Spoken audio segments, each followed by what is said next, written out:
and All right, actually ladies and gentlemen, quite successful. Oliver Larkin's in the building. If you look at Saudi Arabia, you look at UAE, he's going to be joining Qatar, our and press others. conference watch. But they were strong, And they then were afterwards, smart, I'm but they got gonna attacked. hold Nobody, his feet when I to the first fire heard it, I said, and no, ask him somebody some made a questions, mistake. some tough It questions. was no mistake. UAE had over 1,000 missiles welcome to the shot at it, broadcast. knocked them We're almost listening to all Donald down. Trump talk about On the very the first day I fantastic came down the operation, escalator in 2015, Epic I Fail, said, Operation Epstein's quote, Fury, I will stop Iran from getting and how nuclear wonderful weapons. it's been so far. And all I'm doing regardless is of what the keeping haters my and losers promise. are Think of saying. that was in 2015.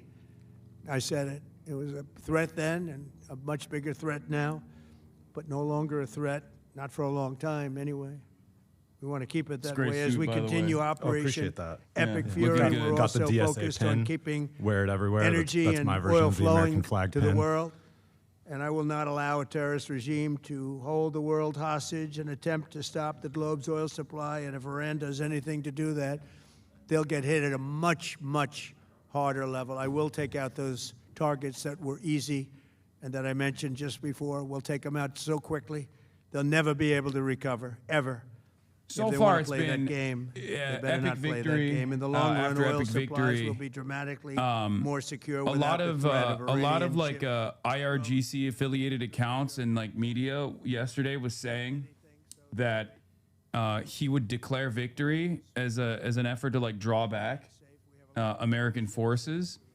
And once I think he saw the price of the oil barrels go up to like almost $120 a barrel, he very quickly gave an interview earlier today to CBS regime media, claiming, "Oh, we're almost done. We're almost done with the war," and that actually did quickly recover the futures market a little bit. It was a total manipulation, in my opinion, especially considering that there has not been any sort of real scale back on our bombing campaigns in Iran. Israel is still continuing to deploy weapons in Iran, and Iran is still continuing to pummel Israel and also a lot of the regional allies. In And the meantime, the Strait of during this Hormuz is brief not open. disruption, the Yeah, United Lebanon's States is getting offering pummeled. Yeah. Civilians are being murdered in Beirut, and Israel's just using this as another excuse to not only go to war with Iran, but with all of the regional countries that it's bombed 6 countries last year.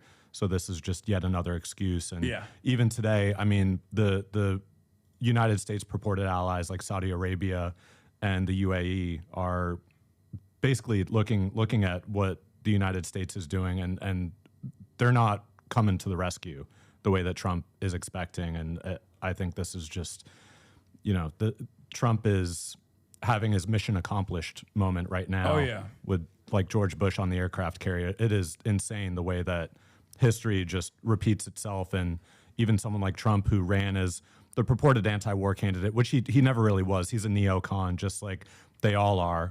And Yeah. he's just, he rides the coattails of whatever public sentiment is. So when he criticized the Iraq war, it was only after the fact that it happened. He was just as warmongering as every other neocon freak that this Republican Party nominates. And yeah, it's insane. Rubio as well. going there in a short period of time, and we're protecting the world from what these lunatics are trying to do, and very successfully, Projection. I might add. We're also waiving certain oil-related sanctions to reduce prices. So we have sanctions on some countries. We're going to take those sanctions off till this straightens out.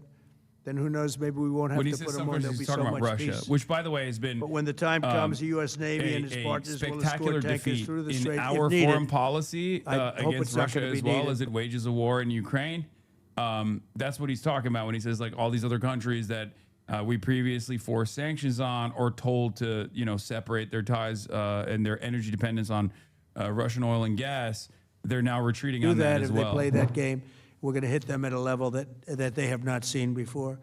Yes. So we're winning very After this is over, I'll decisively. introduce Oliver. We're way ahead once of again, schedule. Okay. It's our military is the greatest in the world, with the greatest equipment and the greatest people in the world. Nobody's ever seen anything like it. Iran's a very powerful country. They were water or going to anything? take over the Middle East. you're If good. we did I not got my hit little them, coffee here. they were going to All right. take over the Middle East. They had thousands and thousands Appreciate since you. their last hit. They had thousands and thousands of missiles and everything else. Most are now destroyed. But they were going to take over Oh, the Boca Middle East. Raton, what's up? Those weapons were aimed at Middle Eastern countries that had nothing to do with this.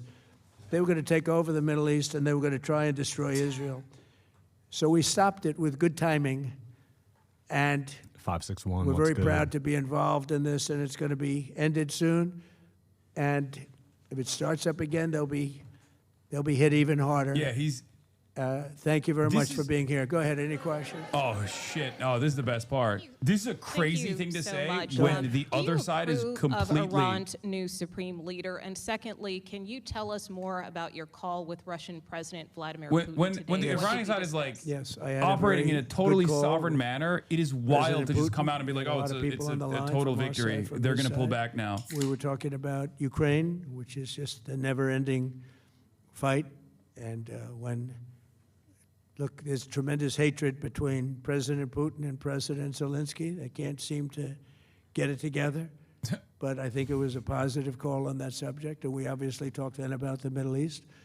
And he wants to be helpful. I said, you could be more helpful by getting the Over Ukraine-Russia soon. Well, war he said it's with. over I'll be soon. more This is what's helpful. going on. But we had a very in good Israel, talk, like right now. and he wants to be very constructive. Missile Yeah. alerts everywhere. Jesus Christ. Yeah, please.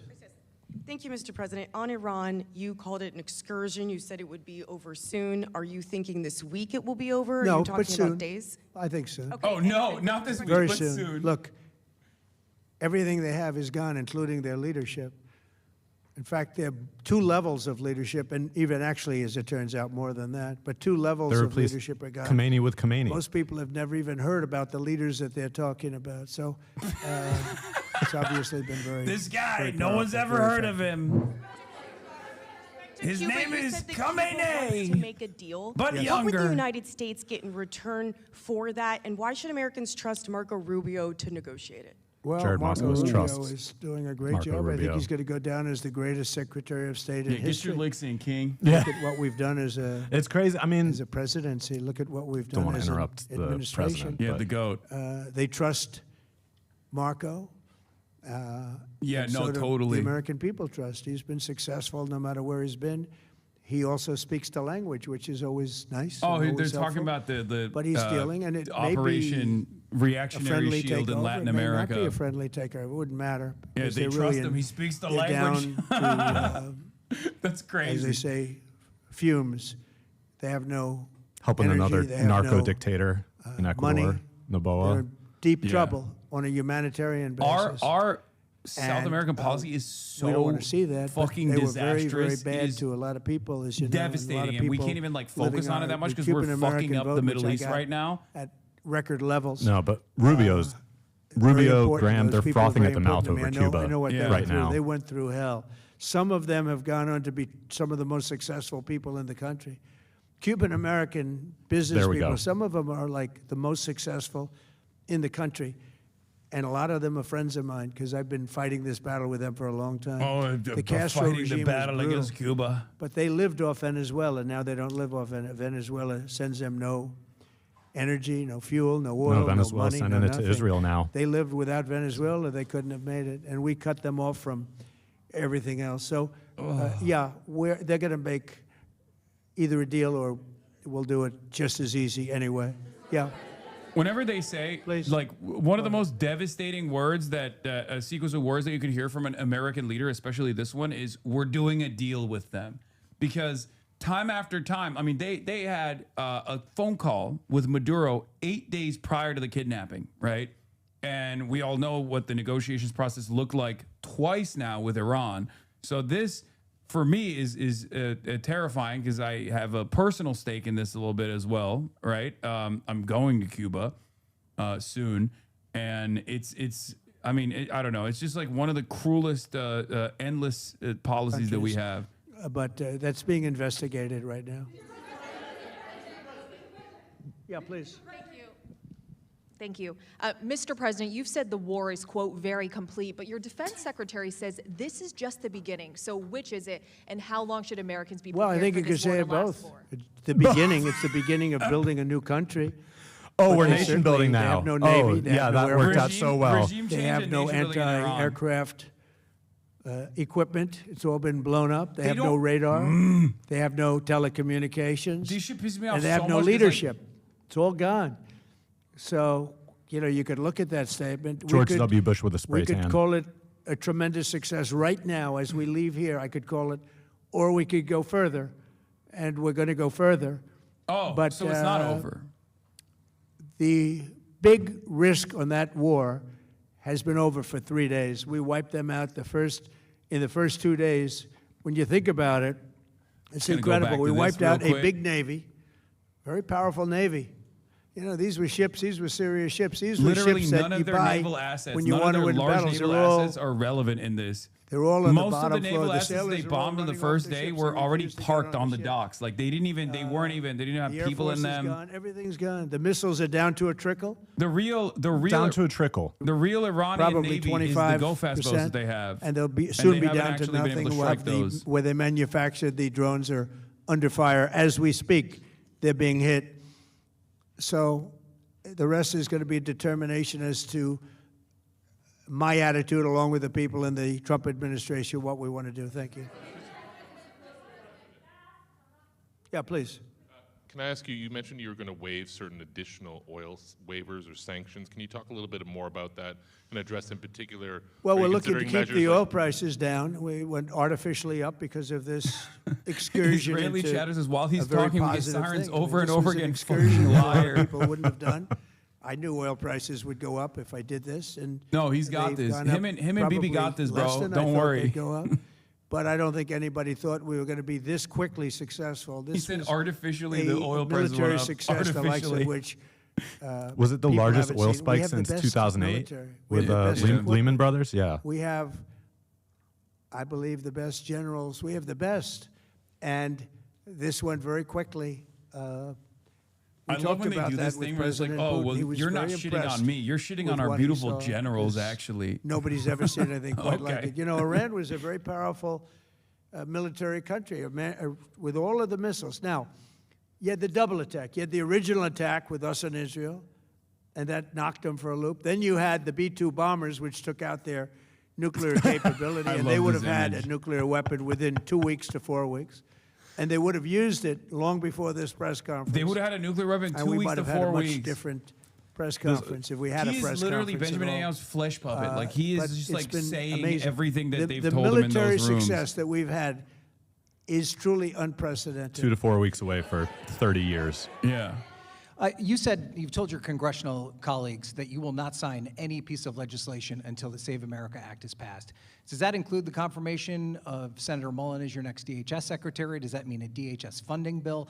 And Senator Thune said today it's not a matter of whether or not your Republican colleagues agree with the policy, it's about changing the process. In other words, getting rid of the filibuster to get there. So in order to get it, you're going to need Democrat votes. And what we're saying is the Save America, not the SAVE Act, which nobody knew what it was, the Save America Act, the Save America Act. And that's voter ID. We want voter ID. We want to be able to see a picture of the voter. We want to be able to see that the voter is legitimate. We want, very importantly, confirmation that Oh this my voter God. is a citizen of the United States of America, and we want no mail-in Literally, ballot it's a scams. problem that doesn't exist. It's a problem that have was purely exceptions for the invented. It's military, identical for in sick. many respects to the whole like immigrants are doing crime narrative. Again, no evidence for this whatsoever. There have been a million different independent and also partisan studies conducted on this issue on whether or not undocumented immigrants are actually voting, or there's like tremendous amounts of voting fraud that's taking place in the United States of America. And time after time, they found no evidence whatsoever. And as a matter of fact, I think the most comprehensive study conducted was by the Heritage Foundation or the American Enterprise Institute, one or the other. I can't remember right now off the top of my head. And they found 1,200 instances of voter fraud. 1,200 instances of voter fraud over 30 fucking years. Okay? And They weren't all Democrats, as a matter of fact. Many of them were actually Republicans. Ironically enough, whenever they do, oh, it was Heritage, thank you. Whenever they do these kinds of studies, these comprehensive studies, what they end up finding is like a lot of the high profile instances of voter fraud are unironically fucking Republicans. And when they're actually arrested for it and asked, like, what the fuck were you thinking? They go, this happened in 2016.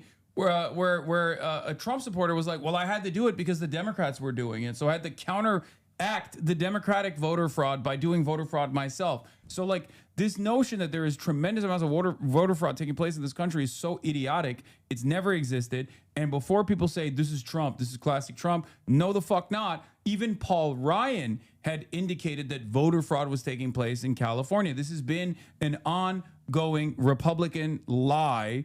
Even the smart Republicans and the reasonable Republicans have also conducted this lie as well. They've leaned into this lie as well. It's a part of the GOP playbook to justify voter suppression, which is the real problem with elections. Yeah, I mean, in companion to everything the Supreme Court has done since Shelby County v. Holder in 2013, removing federal pre-clearance, that really has just instigated the past 12, 15 years of complete voter suppression.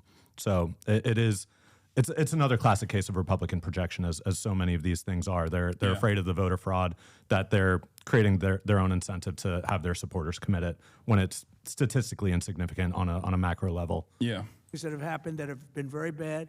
A lot of them came in during the Biden open border period, but we have them under. We've got them. We're watching every single one of them. Yeah, we know a lot about them.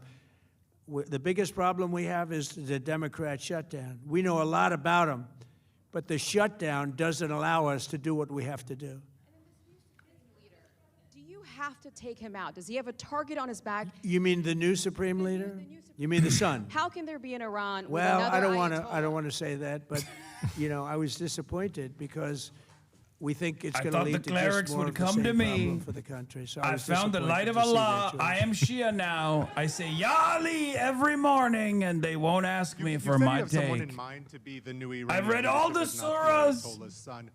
Mashallah. Yeah, he has found the light of Allah. He has found the light of Islam. I like the idea of internal and eternal, come to think of it.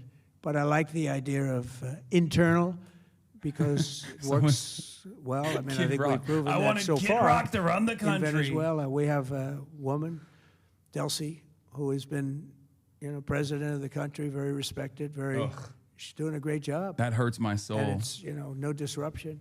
We had, as you remember, Iraq, where everybody got fired. The military got fired, the police got fired, the politicians got fired. There was nobody. And you know what they turned into? ISIS. And we don't want that. We don't want that. So this is the part of I would Trump's like to see people that are inside messaging that is now they correct talk about too. The Like son of the Shah. if there's going to be They talk intervention, about Venezuela other is people, the but, better hasn't been case there scenario. many, It's like many years. tactically much smarter to do what he did in have a Venezuela as opposed to formula like what that's been very good Iraq turned so into. far, and I think But it'll of course, continue to be when good. you The meet an relationship is immovable extraordinary with object Venezuela. like the competent Iranian state, regardless of like the repressive nature and whatnot in their domestic affairs, like it is clearly a very different type of country. All of a sudden, you can't do that. You can't just do like a swift decapitation and then turn around and just be like, all right, we're doing regime change now. We're going to cut a fucking deal, especially when the other party involved is Israel, and Israel doesn't want any regime change whatsoever. Israel wants a failed state. So that's what the issue that he's running into here. If he had the opportunity to pull a Venezuela in Iran, he would have taken it most likely. Not that like the Iranian government was willing and interested in doing some sort of like regime change anyway. But Israel is the real spoiler suggested that Iran somehow got its hands on a tomahawk and bombed its own elementary school on the first day of the war. But you're the only person in your government saying this. Even your defense secretary wouldn't say that. Oh my when he was asked, God. standing over your shoulder on your plane on Saturday. Why are you the only person saying this? Because I just don't know enough about it. Oh I my think God, who it's the fuck is this something guy? that I was told is under investigation. It's a ballsy question. But tomahawks are. He's about to get tomahawked used by himself, others, as you dude. They're know. going to pack him up. Numerous other nations have tomahawks. They buy them from us. But I will certainly, whatever the report shows, I'm willing to live with that report. Yeah, please. Oh my God, journalists do that all the You time. said Oh my God, do earlier that all the we've already time, won in please. many ways, but we haven't won enough. A real What shame do for all you the fucking consider career enough? reporters What's that your don't ask baseline? Where questions they're like not that, going by to the way. be starting the following day to develop a nuclear weapon, where they'll look at that man and some other people from the administration and say, all right, we're not going to do it. They were not willing to say that. And when Steve called up and he said that to me, I said, well, here we go. Let's do it the hard way. But the hard way, I think, is probably the easy way. When basically I can see that they will no longer have any capacity whatsoever for a very long period of time of developing weaponry that could be used against the United States, Israel, or any of our allies. We have great allies in the Middle East, great countries that are allies. And they were staying out of it until they got hit. Someday they'll have to do a story. Why did he do that? Why did they do that? But they were going to hit them. If I didn't hit them first, they were going to hit our allies first. I believe, upon It's weird because they information weren't and doing belief, that before but they I got believe bombed. that he So was it's going like very to. strange that They were going there's- to take over like, the Middle even East. They were from- looking to take over. Even the from Mid- like the logic that they're trying to present here, like it is a total and utter fucking defeat because they weren't closing the Strait of Hormuz. They weren't bombing the American bases in the Gulf. They weren't bombing Israel. And they only started doing the worst possible scenario from our perspective after we started bombing them and we engaged in a decapitation missiles were strike. aimed at various countries. And when you look at over 1,000 fucking missiles failure. shot at like UAE, they were looking to take over the Middle East. We got there first. We're lucky. I'll tell you what, the Middle East and those countries, very rich countries, are very lucky that I was president instead of somebody else. Yeah, this is basically it. The reason Iran is a geopolitical threat is because they could block the Strait of Hormuz I and don't cripple the think world's so. economy, something No, they we have get never along done. very So well we on bombed them this. until they did He that. was, Is literally the I was saying fucking philosophically is a little the bit attitude different, from this administration is so than me. stupid. I think he was maybe less enthusiastic about going, but he was quite enthusiastic. But I felt it was something we had to do. I didn't feel we had a choice. If we didn't do it, they would have done it to us. I felt, based on the negotiations that were being had by Steve Witkoff and Jared Kushner and Marco and Pete and everybody was involved, I felt that they were looking to tap us along before they hit, and I thought they were going to hit. And if they hit us first, that would have been a very bad thing. In the back, please, in the back. The only countries that do this preemptively are the United States and Israel. Yeah. About the No, Strait, it's you mean? it's total violation Yeah, well, of all fucking I want to keep it previous, open. I like, want to rules keep of it conflict. good. and You know, it international doesn't human pertain to rights. us so much as it does to China. We're really helping China here and other countries. With the acid rain Because cloud they get that a is lot of blowing over their China right now energy from bombing from the, the oil Straits. depots No, in he's Tehran. saying because like the Strait Hey, of look, Hormuz we have a good is, like, relationship with sending China. It's energy my to honor all of to our do it. allies Yeah. in Asia and China as well. That's what he's like. Oh, we're helping China. You have It's like, called bro, him you broke an it. You broke unacceptable it. choice. So does he have a target on his back? And how can you say I that- don't want to say whether or not he does because that would be inappropriate. But hey, look, I had a target on my back because, as you people wrote pretty well, they caught the assassin that was after me. So we Yeah. just got them first, but they caught the assassin.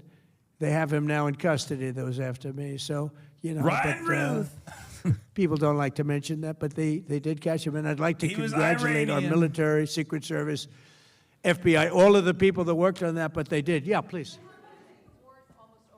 It's not lost on me that every single person that has tried to kill Donald Trump has at some point either been a Trump supporter or directly voted for Donald Trump, including, but not limited to, Ryan fucking Ruth. It's crazy. There was the other Mar-a-Lago guy, the attempted one. Again, another Trump supporter. Very menacing. Trump supporters keep trying to kill Trump. They have an amazing population. It's amazing, smart, brilliant, energetic. They have a great, I'd love to help them, but they have to be in a system that allows them to be helped.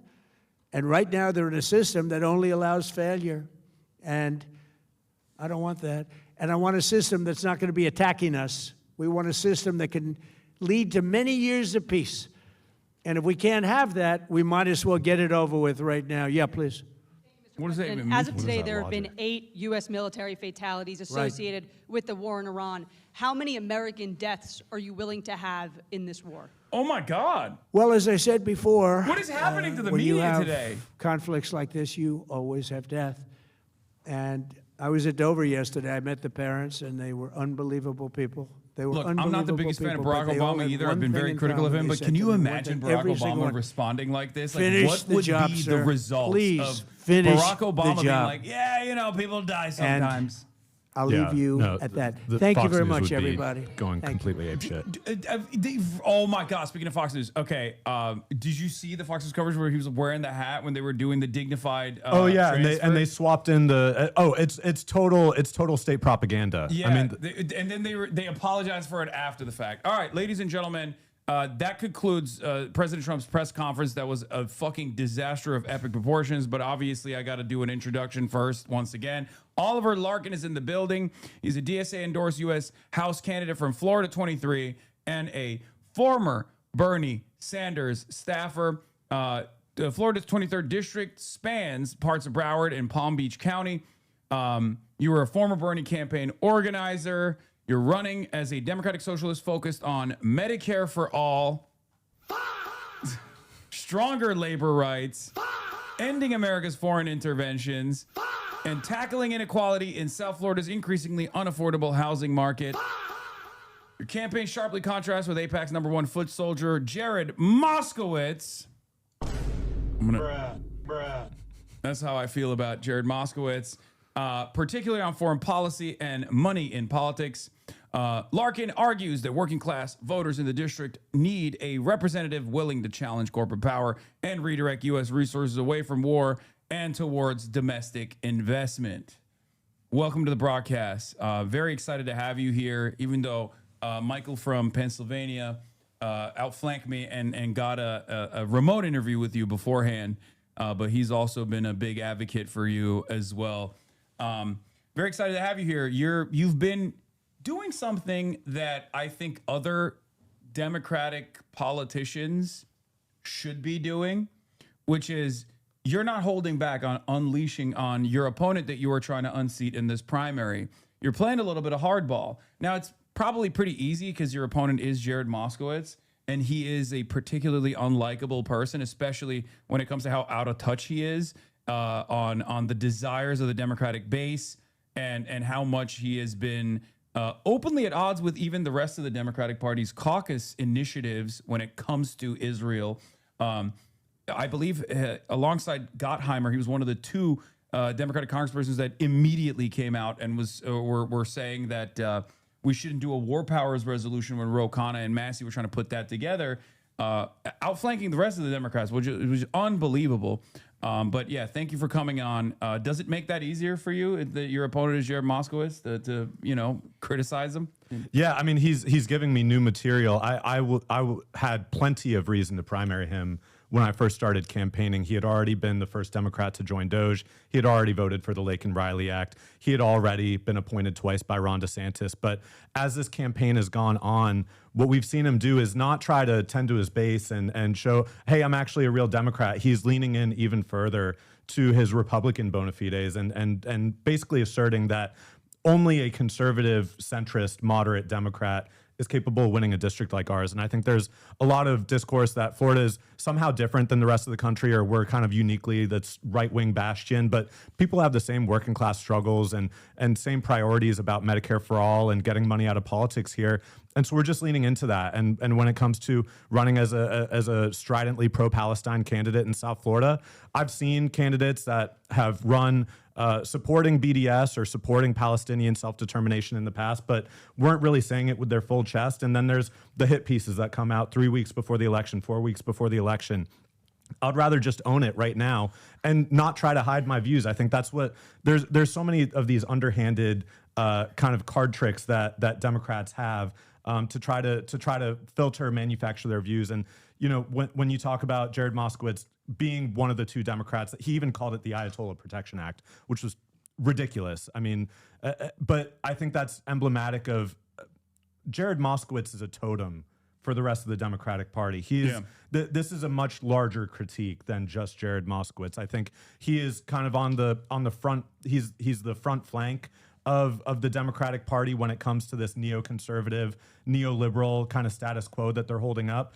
But we saw him flip his vote on the War Powers Resolution after going out, chest out completely. I mean, I don't know how you flip-flop on that after calling it the Ayatollah Protection Act and then saying, "Oh, actually, I was wrong." Yeah, 2 weeks later. Well, maybe they found the other votes. The leadership found the other votes Yeah. to protect him because they know that he's being primaried, and so they needed to protect him because the Democratic Party, if it's nothing else, it's an incumbent protection racket. No matter how ineffective or right-wing you are, they're all interested in just keeping the money flowing to the establishment candidates. And so I think that's really what we're seeing is that Jared Moskowitz will take those positions that align with the Republican Party, but it's also a problem with Democratic House leadership. And that's why I came out early on in the campaign against Hakeem Jeffries as leader, because I saw him, this discipline that it only moves in one direction. The vote blue, no matter who, when it is a right winger, when it's a former Republican, when it's someone who is anti-trans or anti-abortion or pick your issue, that they're willing to throw the Democratic base under the bus. But it's a much larger critique than just Jared Moskowitz. I think it has to do with the entire Florida Democratic Party, the way that the party's just completely atrophied over the last several years to a worse degree than many other states. But I think what we're seeing now with Democrats having record low approval ratings, even despite Trump being in office, and the kind of generic ballot that you'll see Democrats, maybe a few ticks ahead of the Republican Party, but it's largely driven by the negative polarization. It has nothing to do with Democrats suddenly being more popular because they're still not fighting for Medicare for all. They're still supporting a genocide and an apartheid. And so we need something different. That's why I decided to run. And as a national party, the Democrats are actually deeply unpopular, even though they're supposed to technically be the popular party now as the only opposition party out there. And the reason for that is actually because Democrats, understandably, are ranked and graded by their weakest members, the rotating villains at times, or the people who sincerely want to destroy very good provisions that maybe the party wants to advance or maybe the party promised, right? Whether it be card check with like Mark Kelly and the likes of some of the problem solvers caucus members that consistently find themselves at odds with whatever like the agenda might be, even the agenda of someone like Joe Biden.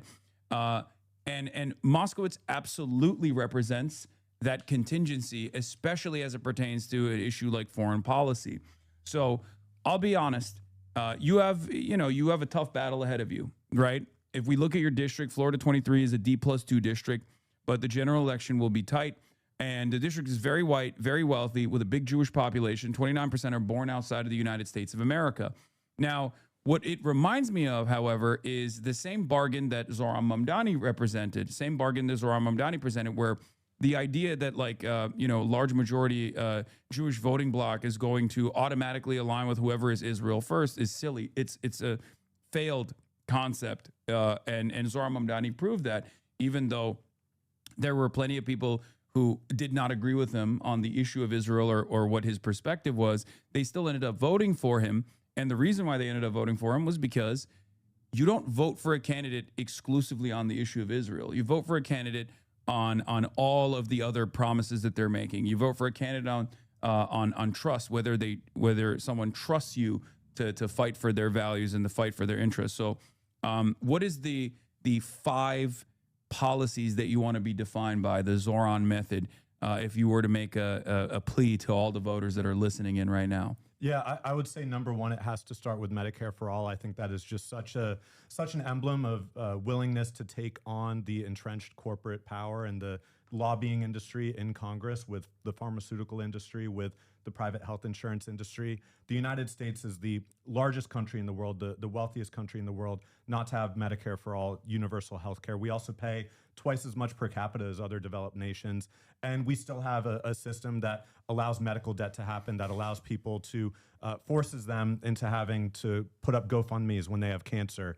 Healthcare in this country is a racket. It's a racket that is owned and controlled by the private health insurance lobby, by the for-profit hospital corporations, by the medical technology companies, by all of it. So I think you have to attack Medicare for all, and as part of a larger system, right? It's not just the public health insurance. It's also the fact that we have such a shortage of healthcare providers, of doctors. We see a graying out of abortion care providers because after Dobbs especially, we've seen the medical schools are afraid to even teach and residency programs are afraid to even teach these necessary healthcare procedures to provide abortion care and to provide reproductive healthcare access. So I think we need to attack the larger system and not only have Medicare for all system, but we also need to look at having the actual providers also be nationalized to remove that profit motive, because there's, again, it's such an inflationary aspect of our economy. Healthcare spending is such a massive component of healthcare spending, and it comes from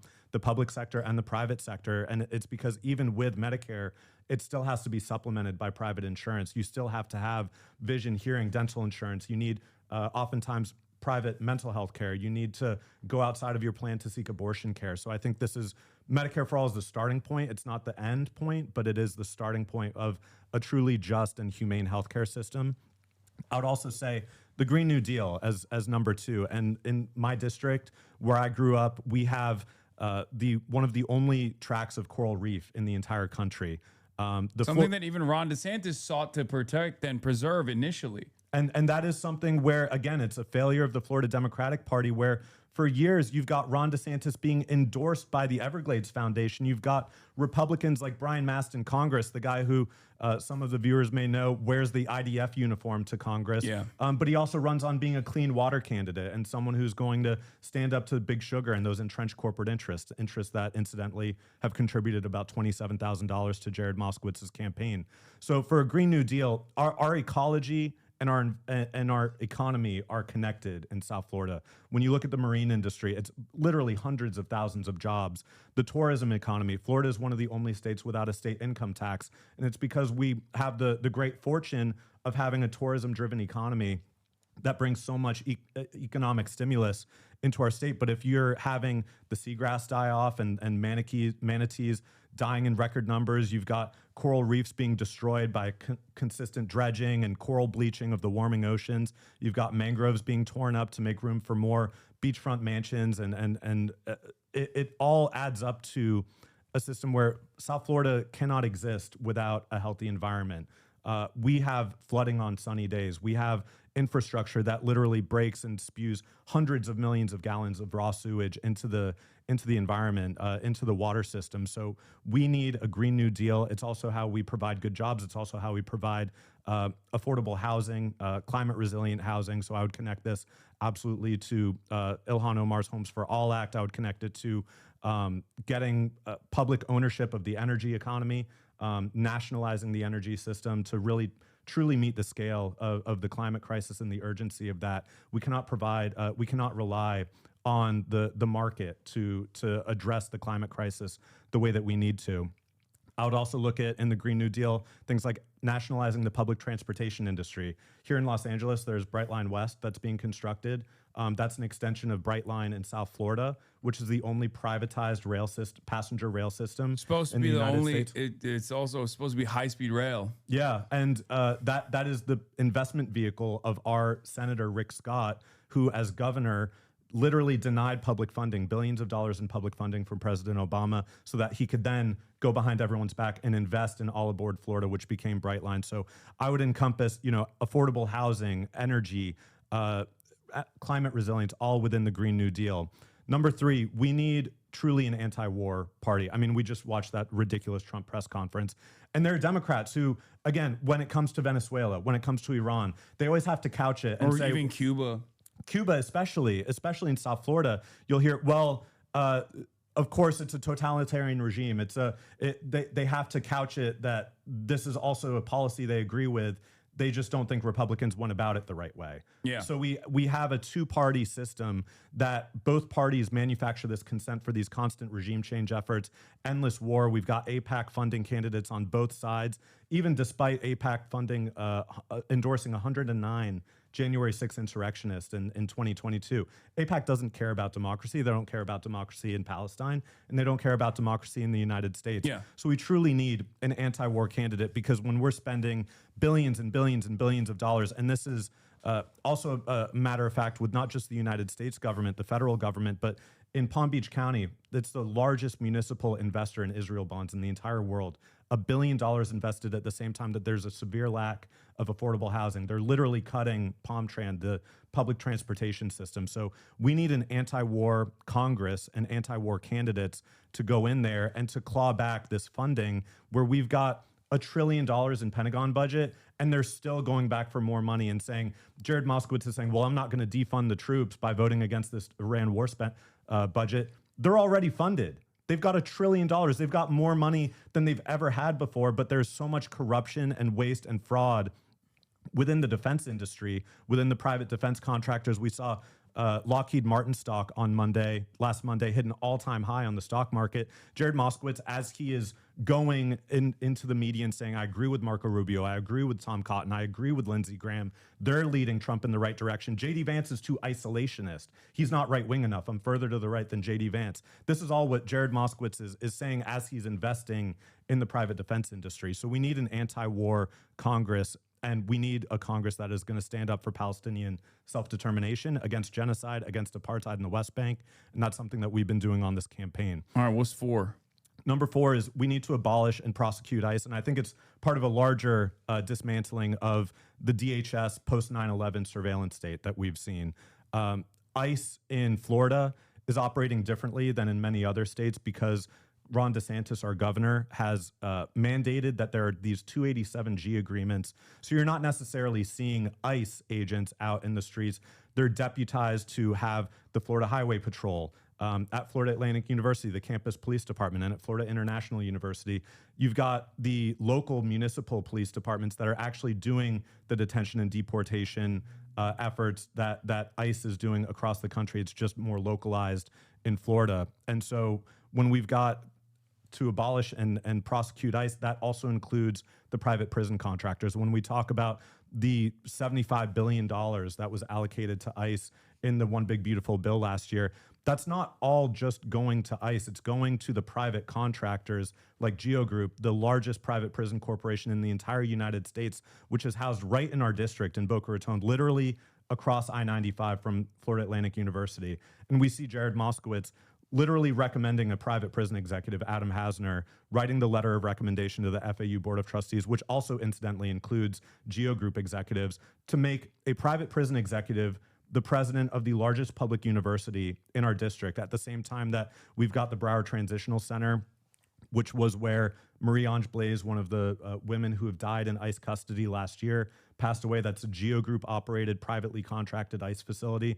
Of course, we've also got Alligator Alcatraz. We've got the Miramar ICE enforcement and removal operations facility. So South Florida really is the nexus for this detention and deportation regime, and we need to dismantle it. And it's part of a broader violation of our due process and our constitutional rights that's been enabled by this post 9/11 surveillance state that we've seen, and even with things like FISA and Section 702 that allows for surveillance of American citizens if they're in contact with foreign nationals. That is something, Section 702, that was actually produced because the Bush administration was law-breaking and the National Security Administration was spying on American citizens. Congress sees that and says, oh shit, we need to actually legalize that to cover the Bush administration's ass. And Jared Moskowitz actually voted against a warrant requirement in Section 702 the last time the FISA reauthorization came up for a vote. So that's number 4. And then number 5, we need to we have an anti-democratic constitution. And to illustrate that, I just want to give one example from South Florida that I think will illustrate this for everyone. We have in Miami-Dade County, just outside of our district, a local ordinance was passed for heat protections for construction workers. Shade, rest, water breaks. The state preempts that. The state does not allow for municipalities. Republicans love to tell the lie that all the best government is the one closest to you. Yeah. And that's why they're continuously trying to defund the federal government. They're trying to give power away from the federal government and try to localize it. But in Florida, that local power is superseded by Ron DeSantis and the regime in Tallahassee. So you've got, if you want to pass any kind of local ordinance or legislation, it is completely preempted by the state government. We had 1.5 million more people vote for abortion rights in 2024 on Amendment 4 than against. But in this anti-democratic, undemocratic system, 42% beats 58%.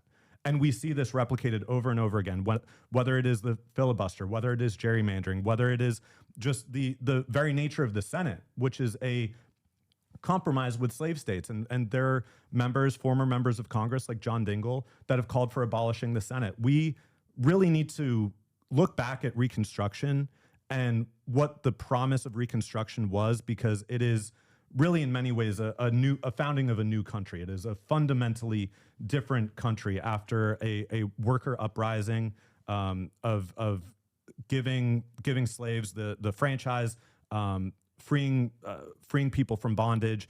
It was an entirely new country, and with the amendments that were passed to try to guarantee a lot of those basic democratic rights, and the promise of Reconstruction was rolled back, and that made the way for Jim Crow. And of course, Florida is one of the states that suffered the most under Jim Crow. So we really need to go at the undemocratic nature of the Constitution, and I think that includes public financing of elections. It includes expanding the House of Representatives. I would really like to take a long, hard look at what the very nature of the Senate is.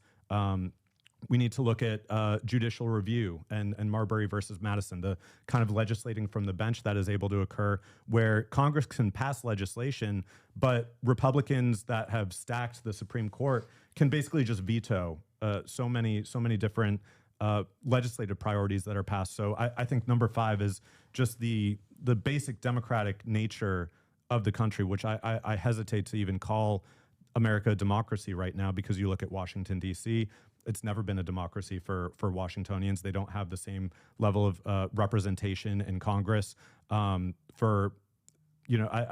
draw the parallel. In Washington, D.C., people are disenfranchised because they don't have voting representation. In Florida or Texas or other red states, because of gerrymandering, people are also disenfranchised. It just looks differently depending on the state or the municipality you're in.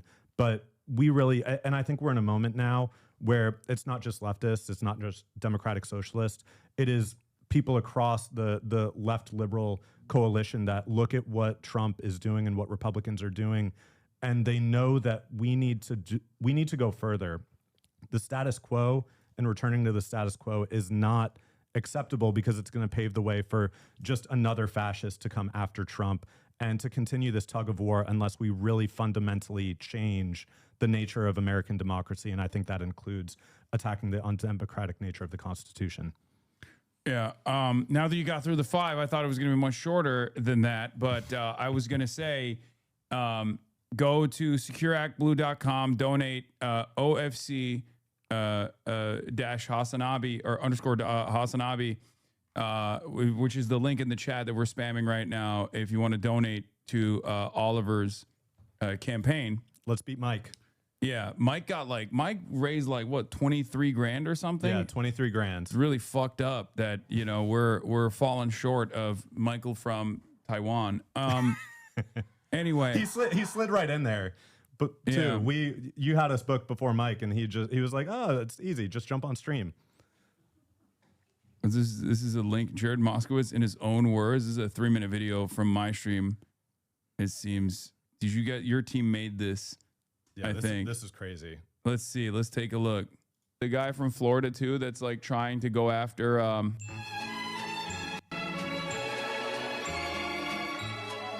Let's first get you on the record. Where do you stand? Should there be any cuts to DHS or any defunding of the agency? So no, I don't support cuts to the agency, and I don't support defunding. Commissioner, I'm a twice appointed Ron DeSantis Democrat, as my socialist opponent likes to point out. I should be pointing that out. Oh, on the Patrick Bet David broadcast? Ain't no fucking way.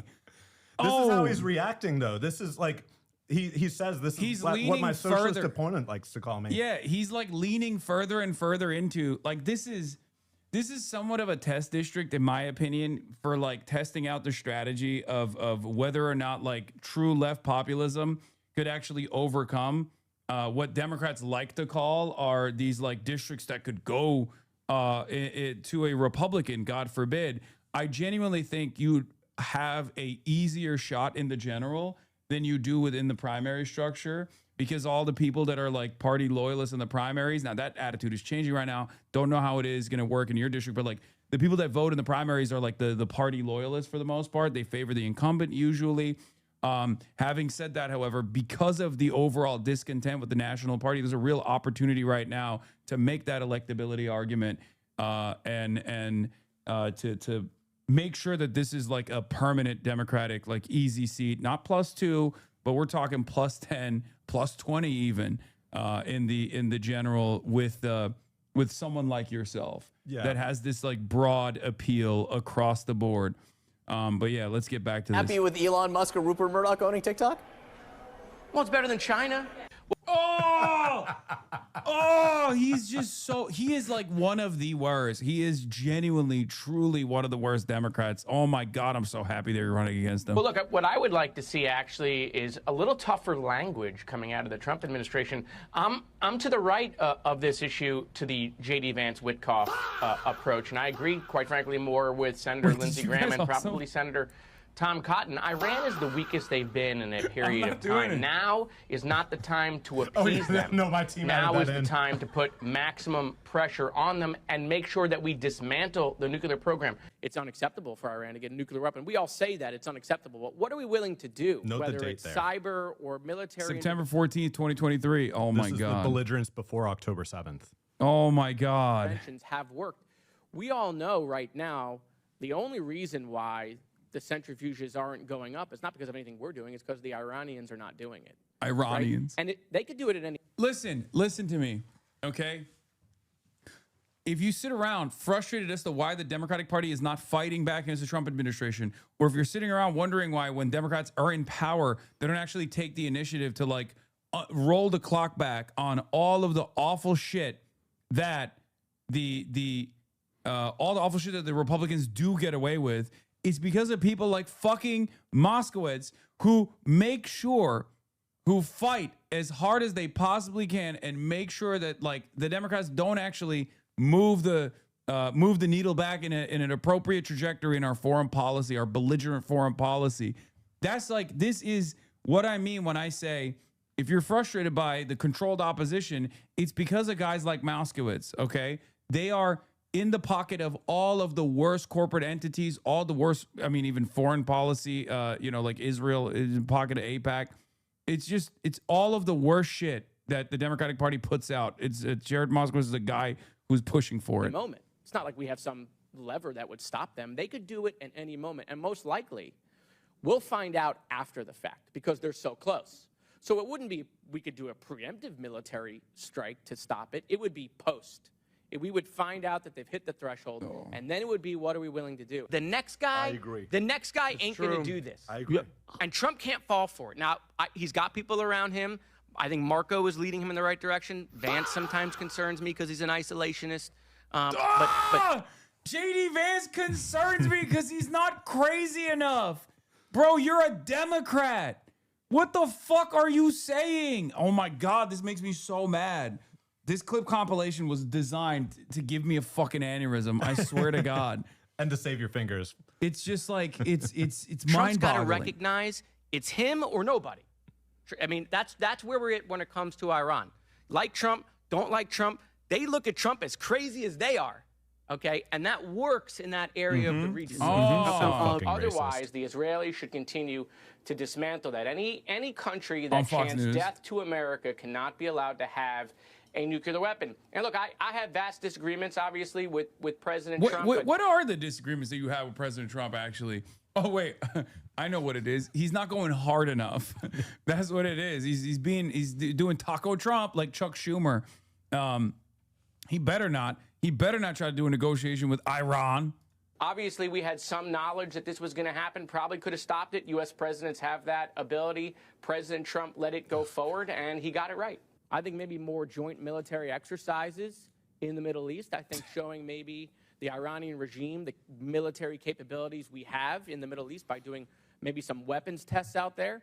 They need to understand what we're willing to do, and then we do the diplomacy. Then we sit down with them, and we try to work this out.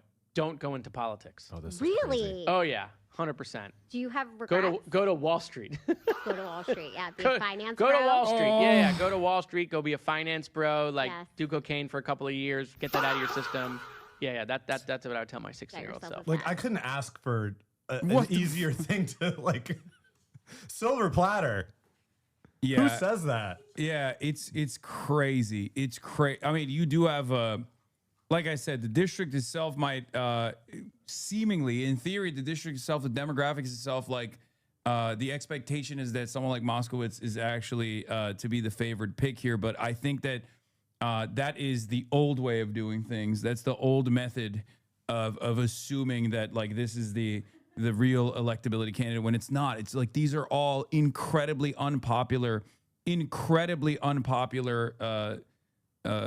positions that he's taking on over and over again. And it's not even like what the district wants. Like if we're talking about Democrats, if we're talking about like actual Democratic Party voters, this is a deeply unpopular way to go about it. Like it's what 80% of the Democrats are against this. Like who are you speaking to in the primaries? 80% of Democrats are against this. Overwhelming majorities of both the Democratic Party and the independents are against what Donald Trump is doing in Iran. And this man is actively advocating for the Trump line and sometimes even outflanking the Trump administration, it seems. Yeah, and I would say for anyone who says, well, why would a Democratic Socialist be the more electable candidate in a district like ours? What I would assert is that it is precisely because we have Democrats like Jared Moskowitz representing a district like ours. Let's also put into context, Broward County has the highest Democratic voter registration in the entire state of Florida. When Democrats are winning in Florida, it is because there's high voter turnout in places like Broward and Palm Beach County. And when Jared Moskowitz was elected in 2022, that coincided with the bottom completely falling out. Florida gets memed. There's the Bugs Bunny, saw Florida off from the rest of the continent. But in 2018, Andrew Gillum came within 1 percentage point. Bill Nelson came within 1 percentage point of being reelected and defeating Rick Scott and Gillum defeating Ron DeSantis. In 2020, it was a 3-point margin of victory. The problem is that we have Democrats that are making the Republican arguments for them. And so what I would assert is that our campaign is in there to prevent Florida 23 from being the next domino to fall to a Republican Party, because we have milquetoast, chicken shit, status quo Democrats that are doing the Republican Party line. Yeah. We need someone who's actually going to motivate young people to turn out, who's going to motivate labor and progressives to turn out, and someone who's not going to, again, when we've knocked on 5,000 doors since this campaign started, we hit our 5,000th door over the weekend. And when we're having these conversations with voters and we tell them, what do you think about your member of Congress? Did you know that he voted for the Lake and Riley Act? Did you know that he was appointed twice by Ron DeSantis? Did you know that he was the first Democrat in the entire country to join the Doge Caucus? People are horrified. They're absolutely horrified because the words that people on the doors use, and these are, again, your liberal voters, your committed, dyed-in-the-wool Democrats, people who are 65, 70 years old. Of course, we're talking to people who registered after 2016. We're talking to people under 45. But when you're talking to the committed Democratic primary voter, they're using words like authoritarianism, fascism, Gestapo, secret police when it comes to ICE. And then you tell them that Jared Moskowitz is supporting this agenda, and they're completely horrified. And they literally cannot believe that a Democrat would support that. But that's the kind of voter depression. There's voter suppression on the right, and then there's the voter depression on the Democratic Party side when we're putting forth candidates like this that don't actually represent what the base of the party believes or is going to motivate them to turn out to vote. And so when we talk about hitting 5,000 doors, if you're pissed off about what you just saw about Jared Moskowitz, please donate, because I'm not taking any corporate PAC money. I'm not taking APAC money. I'm taking on all of the entrenched corporate interests. And this truly is, if we get the word out, we are going to win. I just want to tease something that's going to be in Politico tomorrow morning. We had our first poll in the district by the firm that polled the Zoran mayoral election in the Democratic primary. And what it's going to show, actually, is that Florida is not all that different from the rest of the country. Floridians do not like to see their taxpayer dollars go to fund a genocide. Floridians do not like to see Trump starting another illegal war with Iran and Jared Moskowitz going hand in glove with the Trump agenda. So I think it's going to be shocking for some people, but for me, it's not surprising, because I'm with our volunteers when we're on the doors. I'm having these conversations myself, and it's just, I mean, it's basic logic and just our basic humanity. And I think when we talk about how Florida is this exception because it's got, as you mentioned, one of the highest proportions of Jewish Americans in the country, similar to New York City, there's this flattening that happens with the Democratic Party establishment. There's a flattening to the identity politics and just that kind of naked appeal that divorces people from our own humanity. And this is about our collective humanity, and it is about standing together as a community across race, across ethnicity, and truly building a working class movement. Those Jewish Americans in our district, they're also worried about paying rent. They're also worried about sending their kids to college. They're also worried about going bankrupt because of a healthcare crisis. So this flattening that the Democratic Party does based on identity is really just used to reinforce the status quo and to prevent any kind of new voices from coming forward. But I think we just have to be bold and assertive in what we're saying because most people are with us. No, absolutely. And when you have a vision in the affirmative, when you actually offer things for people, offer things that people want, even if they have disagreements with you on certain issues, which, by the way, there's no guarantee. Like, just because someone is a Jewish Floridian doesn't mean that they're like Israel first, or doesn't mean that they care about Israel all that much. They live in fucking Florida, okay? They don't live in Tel Aviv. There are plenty of benefits to living in Tel Aviv. The government incentivizes people. The Israeli government wants American Jews to go and live in Israel, and yet they choose to live in Florida. This is something that I stress all the time. Like this, it's this like woke version of dual loyalty that like even Democrats and liberals themselves engage with whenever they talk about this stuff. And they're like, well, all Jews care about is Israel. It's like, well, that's literally not the case. Even if it's like somewhat of a something that they care about to a certain degree, it rarely ever meets like the top 5 priorities because they're Floridians first and foremost. They live in the United States of America. They're Americans. They're American voters, and they care. They have American interests. They have American values. There are things that they care about that's happening in their backyard. And when you identify what those issues are and you seek to solve those problems, they're going to vote for you. Even if they, in the back of their minds, they might be thinking like, oh, well, you know, maybe you and I might have some disagreements on the issue of Israel. Then again, I don't even think that it's as controversial amongst the Jewish voting blocs in general to say what Israel is doing is completely unacceptable. Once again, time and time again, voters have shown, even with the case of Zoran and many other places, and also depending on which poll you're looking at, American Jews are not monolithic at all, and they're certainly not monolithic on the issue of Israel either. All right, but I have some more questions for you. You've brought up a lot of things already. You were very well prepared for this interview because you've already talked to Mike and you've talked to Eric too. And you basically went after in the 5-point plan, like virtually all the questions that I have for you, but I'm going to try to find something I can.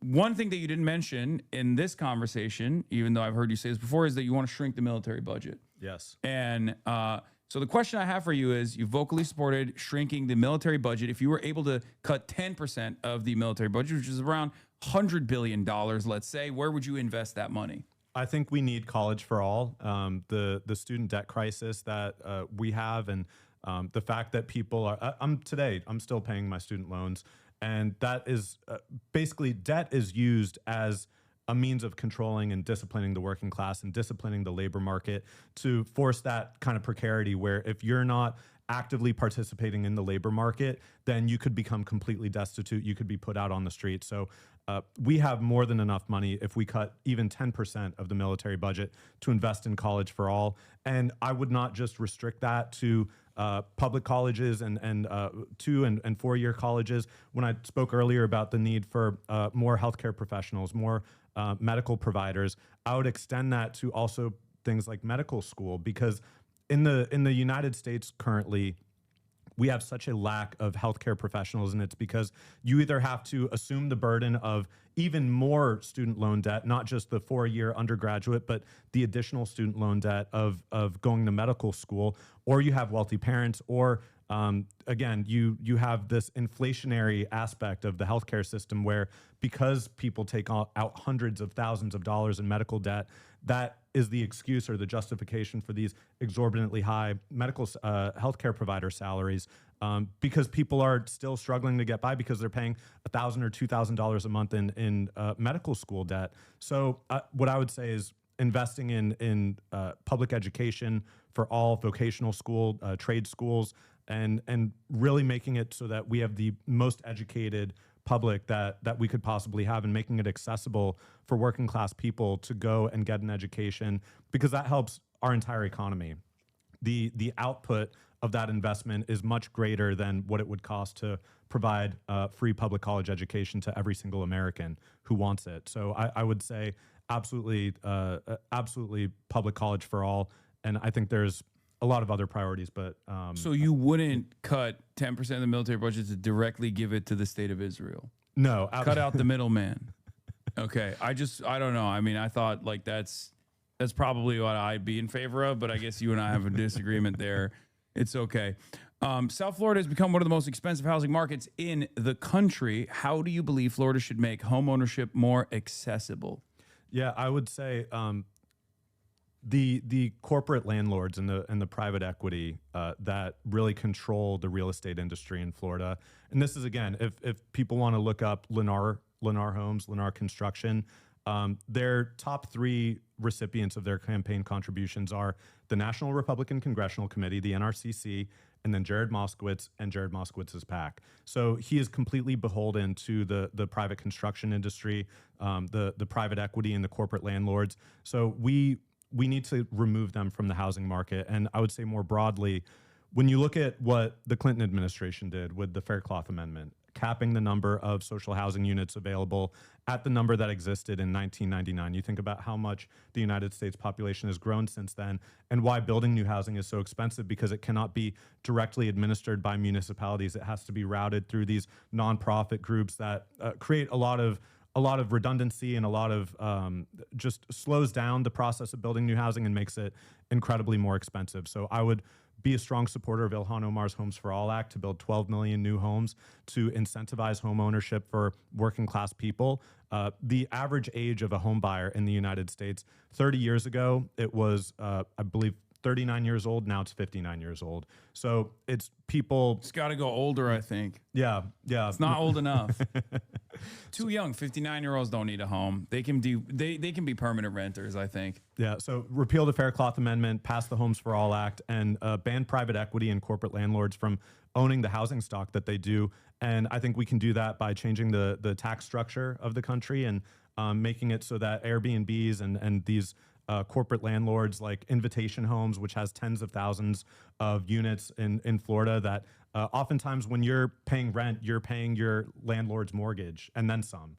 And so if rent is supposed to be the less expensive option that allows you to squirrel money away and potentially go put money for a down payment someday and to afford a mortgage, we have completely inverted that structure where rent is so unaffordable that Florida Atlantic University ran a poll last fall that found you want to look for a majoritarian position in the state of Florida. More than half of Floridians are considering leaving the state because of the cost of housing and the affordability crisis. Yeah. So we have to make public housing available, and we have to make it so that working class people can get into home ownership and build that equity that is really the hallmark of how you build wealth in America. I think there are a lot of other ways that we can attack the income and wealth inequality gap, but home ownership is certainly one of them.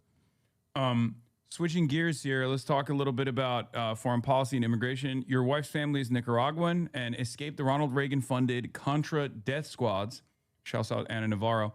What's your wife's story, if you care to elaborate, and how does that guide your position on immigration, especially considering that 29% of your district is born outside of the United States? Yeah, I just have to shout out my wife, Sandra, who originally asked me to be on the union organizing committee at our workplace to organize with the News Guild. So I knew she was the one then. When she asked me to help form a union, we met through our activism. She comes from the abortion rights movement, working at the National Latina Institute for Reproductive Justice. That's why abortion rights are such a passion of mine, because it's a passion within our household and a priority within our household. But her story, she was grew up in Northern Virginia. Her family, her grandmother, who was actually living with us last year and had a small pension from the U.S. Embassy in Managua, as well as her Social Security. And we couldn't get a call back from Jared Moskowitz for his constituent service about finding an affordable place for her to live. So she's actually— Damn, his constituent services as too? Yeah, no, it sucks. So she's actually back in Esteli in Nicaragua because she couldn't afford to live in the United States. I mean, it's over then. I mean, look, a lot of these Democrats, the bad ones, they stay in power because they at least have like reliable constituent services. Like Hakeem Jeffries is a great example of this. He's very popular in his district, very unpopular nationally. But if his constituent services is also lacking, I mean, very weak candidate. Yeah, and no public town halls since he was elected to Congress and started serving in 2023. So he's just completely inaccessible. But on the subject of Nicaragua, so my wife's grandmother was a bilingual secretary who worked at the U.S. Embassy in Managua during the 1980s. She tragically lost her daughter in the 1972 earthquake. Her ex-husband was a member of the National Guard under the Somoza dictatorship, a brutal, brutal regime. And so when the Contra Revolution, when the Sandinista Revolution happened, there was a lot of suspicion within the U.S. Embassy. And so my father-in-law was drafted by the Sandinistas. And basically the turbulence that Ronald Reagan caused by funding these, again, history rhymes, Iran-Contra. The United States has had a long-held interest in Iran, and it relates to our Latin America policy. But my wife's parents were able to come to the United States in the 1980s as teenagers, and were able to get good jobs at through a USAID company, put 3 kids through college, really living the American dream. And then, unfortunately, they were both let go because of the Doge cuts that Jared Moskowitz helped manufacture the consent for as the first Democrat to join Doge. So there's a great book that I would recommend. It's called Blood of Brothers by Stephen Kinzer. He was at one point the Boston Globe Latin America bureau chief, and then became the New York Times Managua bureau chief during the 1980s and the Contra War. And it's really a heartbreaking history, and shows the effect of, the lies of the Reagan administration. You think that Trump lies, man, he was not the first one. The Reagan administration and what the CIA did in Nicaragua was completely covered up. And again, just these lies upon lies upon lies, as we're funneling money towards these Contra death squads that are really what happens with our Latin America policy, and what happens when Castro comes to power in Cuba, or when the comandantes come to power in Nicaragua, or really with so many other cases. They're not originally antagonistic towards the United States. They're seeking liberation from brutal dictatorships, whether it's Fulgencio Batista in Cuba or the Somozas in Nicaragua. But then the United States brings all of this pressure to bear with our military, with the CIA, with funding these far-right death squads and paramilitaries. And it forces these new governments to divert resources that the promise of these revolutions is better health care, better labor protections, improving better literacy, improving literacy rates, improving people's like material conditions. And the United States brings all of this pressure to bear to suck all that money out from those priorities and force it back into national defense. And then it creates the conditions where the United States can say, look at this brutally repressive regime, but they're creating the conditions that incentivize that.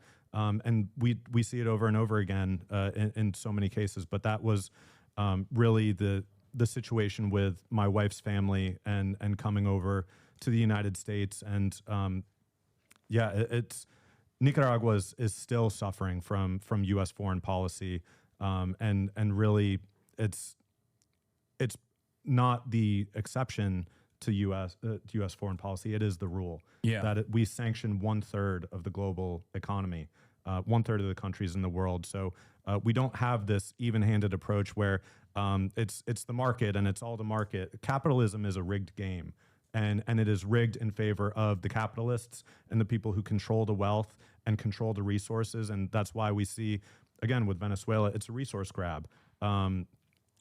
With Iran, it's a resource grab. They're trying to take the oil. So this is part and parcel with what the United States foreign policy has been for many, many decades. So again, this is a larger critique. Just like running against Jared Moskowitz is a critique of Moskowitz, of course, but it's a critique of the Democratic Party. But when we also critique United States foreign policy, yes, Trump is a buffoon and he's putting us in danger. and he's murdering millions of people abroad with these policies. It's not just through U.S. airstrikes. It's through the pullback of USAID and all of the global aid that comes in the form of food aid, of nutrition, of vaccinations, and it's really it extends way far beyond Trump to many other Republican presidents. Yeah, no, and Democrats and Democratic presidents as well. Like they are, like Democrats that came before Donald Trump also set the stage for Donald Trump to basically advance this agenda. I mean, he's a lot more vulgar than the previous administrations in terms of like his ambitions, but in many respects, he's basically just saying the quiet part out loud. Whereas in previous iterations of this kind of destabilization, Democrats and Republicans alike have tried to. Kaya wants to also hear this stuff up close. Loving it. But in previous iterations, it was the Democrats that either refused to prosecute former war criminals, refused to actually roll back some of the initiatives that the Republicans had taken, and created a perfect environment and a perfect opportunity to normalize the Republican agenda, and then for Donald Trump to come in and seize power and take it to its maximalist position. But I think right now we have a unique opportunity to communicate on this stuff unlike ever before, because after 2.5 years of genocide that Democrats as well as the Republicans back to the hilt, people actually recognize that the democratic process when it comes to foreign policy is not really there. And it's not really there for a lot of other issues in the domestic front as well. So I at least in my own personal experience, have seen it, have seen that it's much easier to communicate with people on the priors that they were made to believe, with the social conditioning, especially even in terms of like things like Cuba, right? Our starvation policy in Cuba has been voted against over and over again by every single country in the United Nations for years since the blockade began. And that blockade began, why? Because like you said, Batista was our guy. He was brutal, he was ruthless, and the conditions in Cuba were terrible, but he was our guy, and it was beneficial for our criminal component. It was beneficial for, at the time, like labor unions that were also utilizing the island as a tourism destination, sugar plantations with horrible conditions. And we wanted to punish this country for having a successful revolution against that. And we never stopped punishing this country. And now Donald Trump has taken it to its maximalist position where he's cut off oil after taking over Venezuela and doing this resource grab in Venezuela. We have decided Cuba is no longer allowed to get oil, even from other supposedly sovereign nations like Mexico, supposedly sovereign nations like Canada that previously were sending oil to the island. And we're starving the country. It's pretty fucking ruthless. It's pretty brutal. But people, I think, understand that now better than ever before. Yeah, absolutely. And the Cuba policy is the Republican and Democratic bipartisan consensus on Cuba of maintaining this blockade for decades.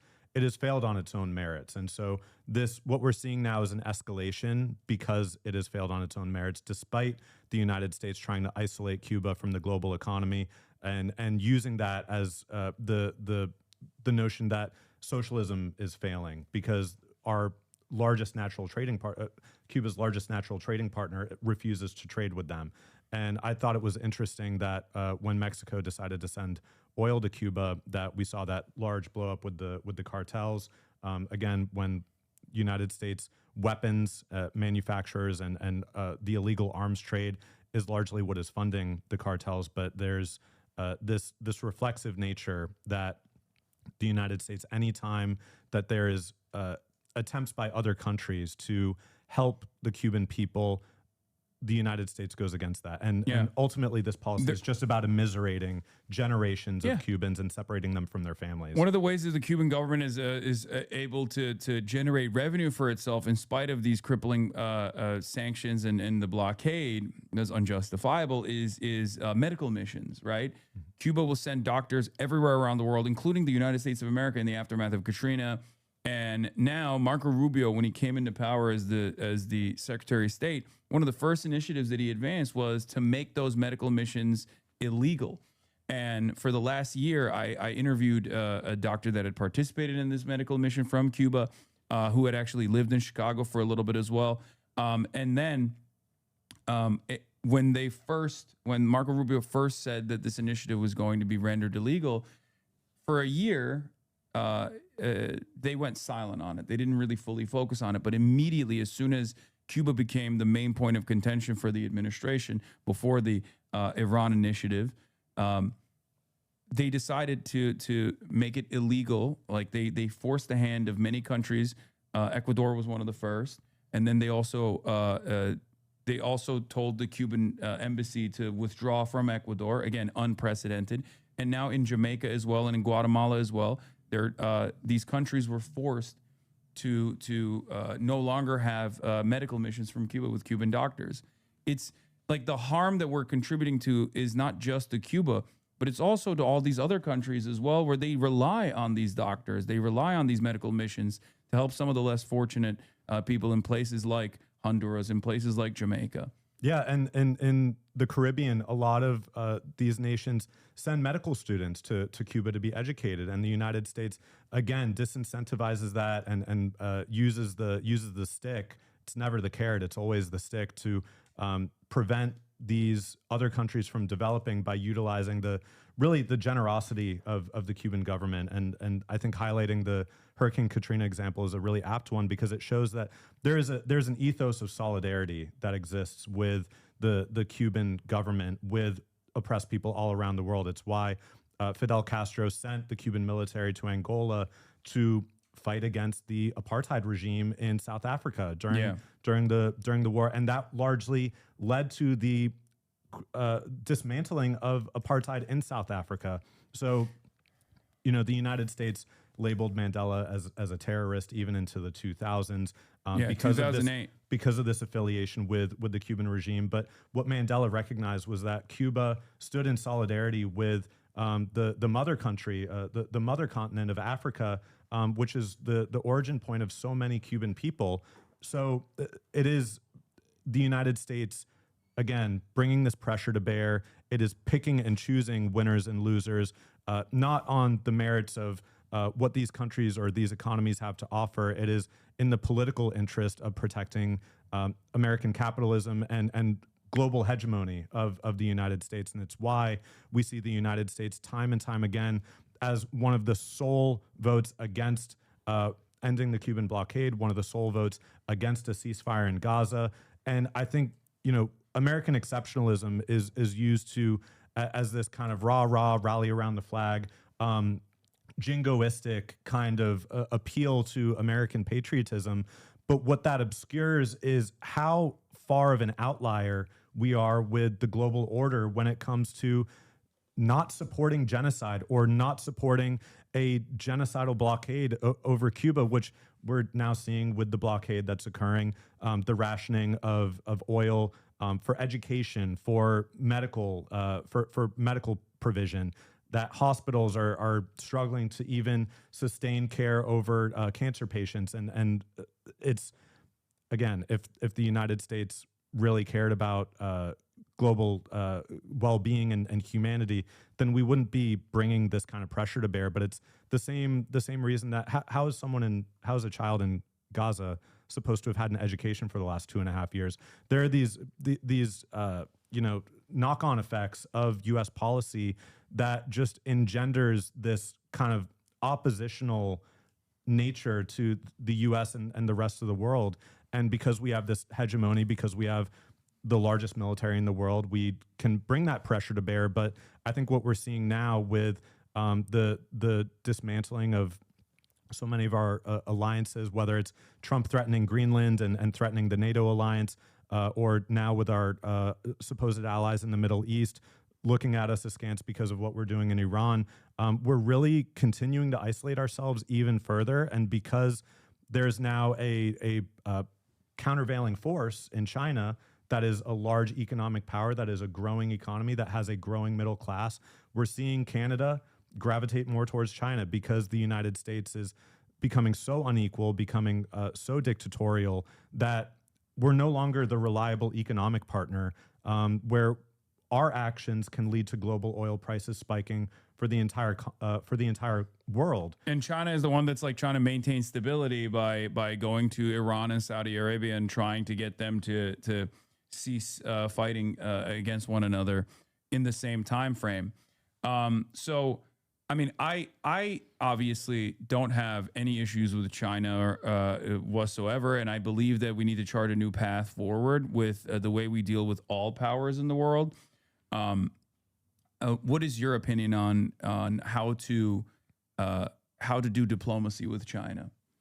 I think it has to be diplomacy without this level of brinksmanship that we've seen from the United States, where we are really what the Trump administration is trying to do. But again, this is the bipartisan consent of U.S. foreign policy, where they're trying to take us into another Cold War against China. And it is the South China Sea. It is increasingly the Chinese economy that is overtaking the United States in many metrics.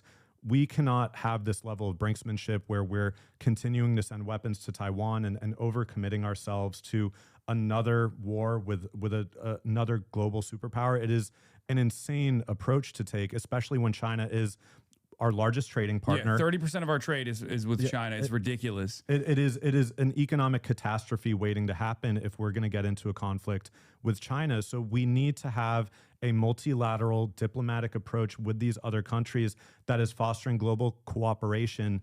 War is one of the single largest drivers of man-made climate change and of carbon emissions. The United States military is the single largest institutional emitter of carbon emissions in the entire world. So back on reducing the global military budget, the United States military budget, I think that has to include closing some of our overseas bases. It's also, of course, drawing down our nuclear arsenal when we have... Well, some of them are closing already. Yeah.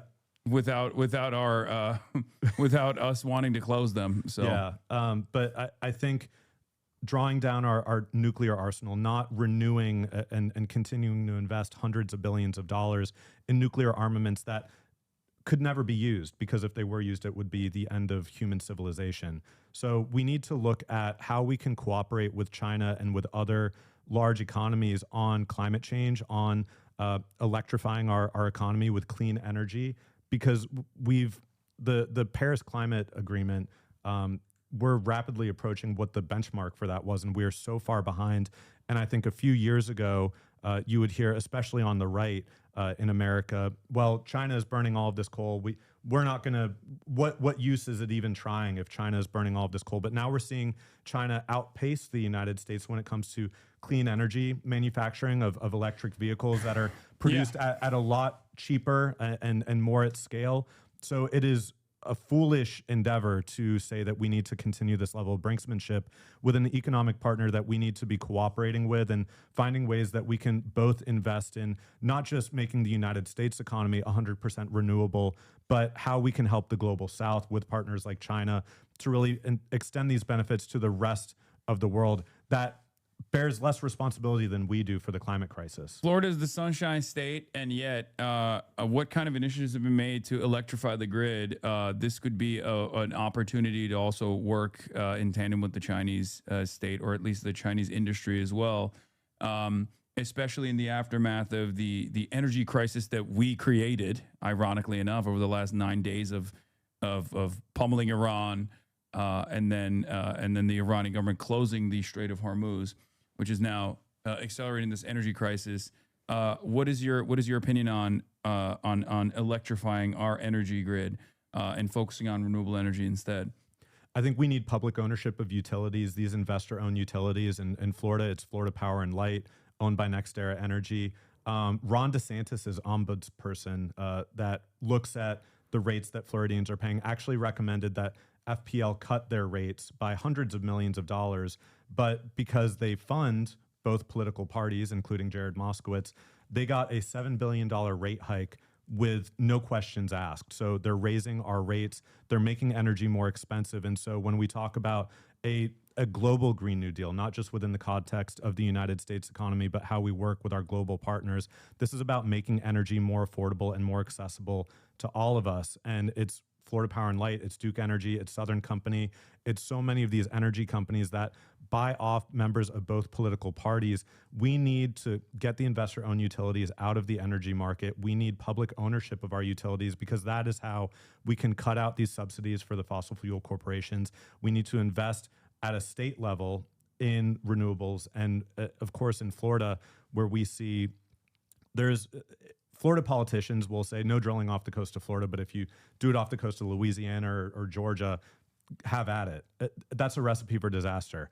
So we need to ban all fossil fuel extraction, and we need to incentivize this production of clean energy by having state capacity to do it, not just relying on the market. Because again, it's good just, state jobs as well that come along with that. Yeah, and government work and state jobs is how we can establish a floor for more of a middle class life. When Trump talks about how the job growth since he became president, and we just saw that loss of 92,000 jobs in February, so even that is failing on its own merits.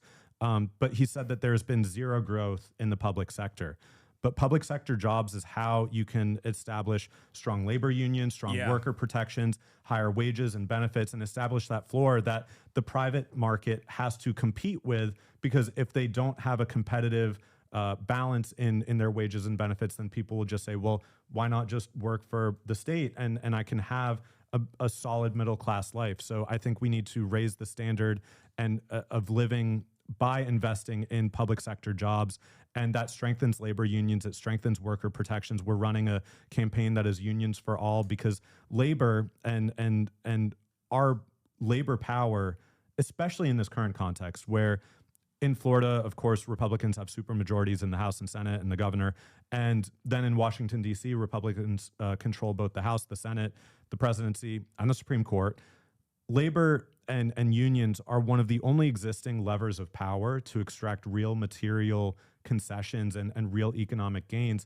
It cannot simply be a singular track of we attack this legislatively. That is not enough. We cannot be reliant on electoral system. I know I'm an electoral candidate, but we need strong labor unions and labor protections and that labor militancy that allows for public sector workers' right to strike, which is something that we've talked about. The first public sector union strike in Florida was the teachers union in 1968 that went on strike. The Florida Constitution that very same year outlawed public sector workers' right to strike, because they saw when tens of thousands of teachers went on strike for unified economic demands to hire more teachers, to raise the standard of living, to invest more in our public schools. That's real power. That labor militancy is how working people can exercise our power and extract real material concessions. And so I think, again, and you need that as well to go along with your agenda in order to accomplish these goals that you're setting forward. It might come across like radical, or it might come across like it's too far-fetched, but the reality is these things are achievable, especially when you're working alongside organized labor to apply pressure at times when there's any sort of like corporate-backed opposition coming your way. Yeah, and we have on May 1st, 2028, Sean Fain and the UAW and other labor leaders have talked about aligning union contracts to expire on May Day 2028 to have to create the conditions for a nationwide strike. And we're going to need labor allies in Congress that can work in tandem with labor and with organized unions across the country to, in the midst of a presidential election in 2028, extract those real material concessions, not just to apply pressure to the Republican Party, but to make sure that the Democratic nominee is a nominee that is a labor candidate, that is going to stand with organized labor, so that we don't have this rotating villain of Mark Kelly with the PRO Act saying, oh, I can't do it. There cannot be time and time again, when there's always an exception, whether it's Mark Kelly with the PRO Act or whether it's Kristen Sinema with the $15 wage, the exception becomes the rule. And when time and time again, the Democratic Party has these candidates, these elected officials that it allows to completely tank the Biden agenda or any kind of Democratic agenda, that is the rule, because Democrats then refuse to use their bully pulpit. Hakeem Jeffries and Chuck Schumer, they don't talk about applying pressure to the members of their own caucus. They just reflexively say, well, this is what they need to do to get elected in their state. And so that's why we need organized labor as a parallel power structure to the electoral power structure to really extract these material gains and concessions.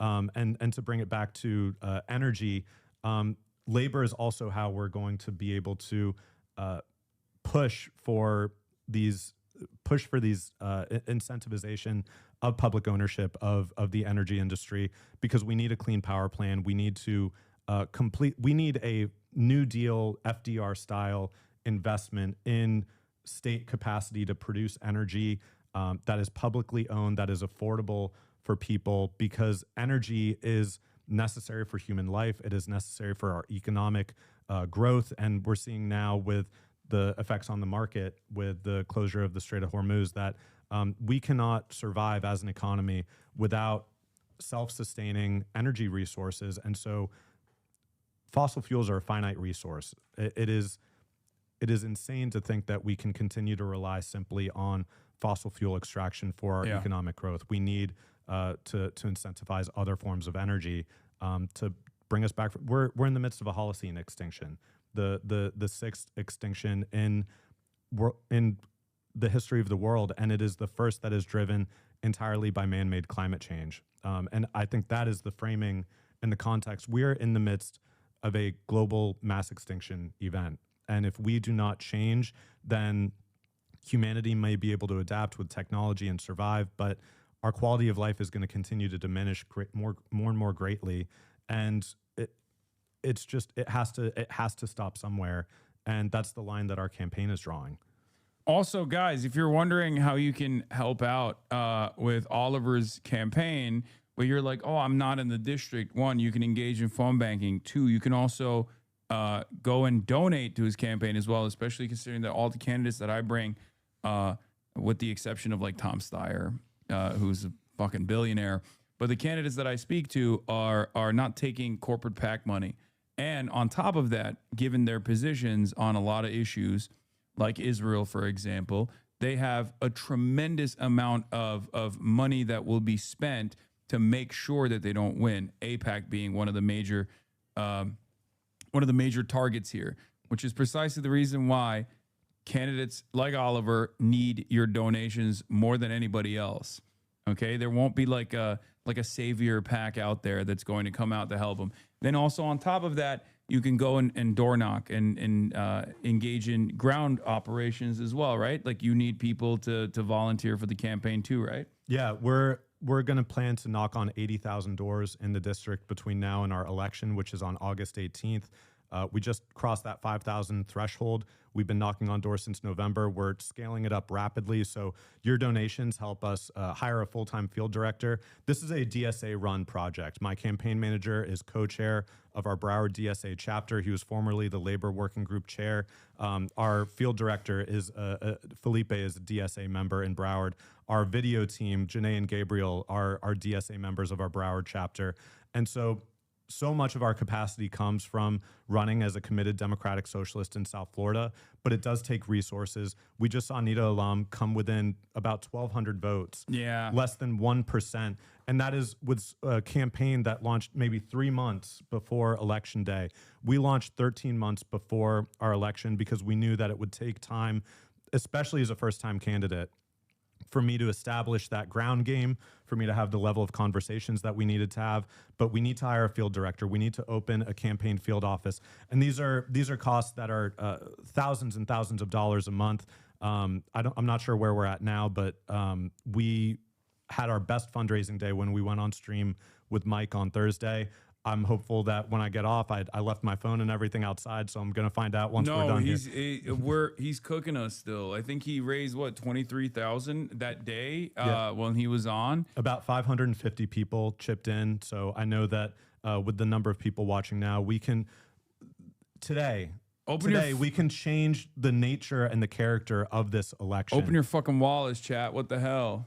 Because we're at 13,712 that's raised so far. It's disastrous. It's a disastrous number.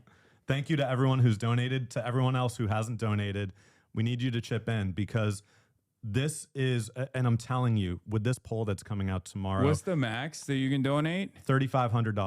$3,500 or $7,000 for the primary and general. Okay. If you want to bank it, that we're going to make it past Jared Moskowitz and elect. Well, if you don't make it, then I get the $3,500 back the anyway. $3,500 comes back. Yeah. So there we go. Okay. Let's see. Let's see if it works out. Let's see. We're at 13.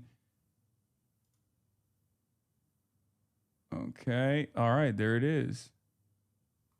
All right. So you just saw Hasan chip in. He's fully in on the campaign. So let's keep it going. Let's keep it going, chat. Who's going to chip in? Whether it's $1, now it makes it a $10. little bit easier to beat Michael from Pennsylvania's ass. Okay. So as I was saying, and I want you to talk about this real quick while I go pee, because you can just yap for hours and it's great. So I feel comfortable leaving you alone on stream. But the question I have is, your district apparently is very gay. Yes. It's a very queer district. What are some of your policies in terms of protecting queer people in your district? And I'm going to go pee while you explain that, because I'm a foe. Yeah, so I'm going to just set the context here. Based on the 2020 census, based on the largest proportions of LGBTQ households in the United States, among large cities, San Francisco was the largest, with 34 LGBTQ households per 1,000. Fort Lauderdale in our district in Broward County was the largest medium-sized city in terms of proportions of LGBTQ households, more than San Francisco at 42 per 1,000. And Wilton Manors, Little Wilton Manors, which is a small city that is nestled in the heart of Broward County, 213 households per 1,000. It was, I believe, after West Hollywood, the second city government in the United States of America's history to have an all LGBTQ city council. And so for me, I'm unapologetically a trans ally. I'm standing up for LGBTQ rights against Ron DeSantis and against the Republican administration in Washington, D.C. Jared Moskowitz is a twice appointed Ron DeSantis Democrat. When Ron DeSantis has attacked the LGBTQ community by attempting to remove pride flag street art from Sebastian Street on Fort Lauderdale Beach, Jared Moskowitz has said nothing, but I've stood time and time again at Trans Day of Remembrance at the Pride Center at Equality Park in Wilton Manors. We've stood with the trans community. This is just who I am. I'm a first-time candidate, so this is not me having some preconceived notion of electability or what it means or how it works with my coalition. This is just who I am. I love the LGBTQ community, my trans friends and family members.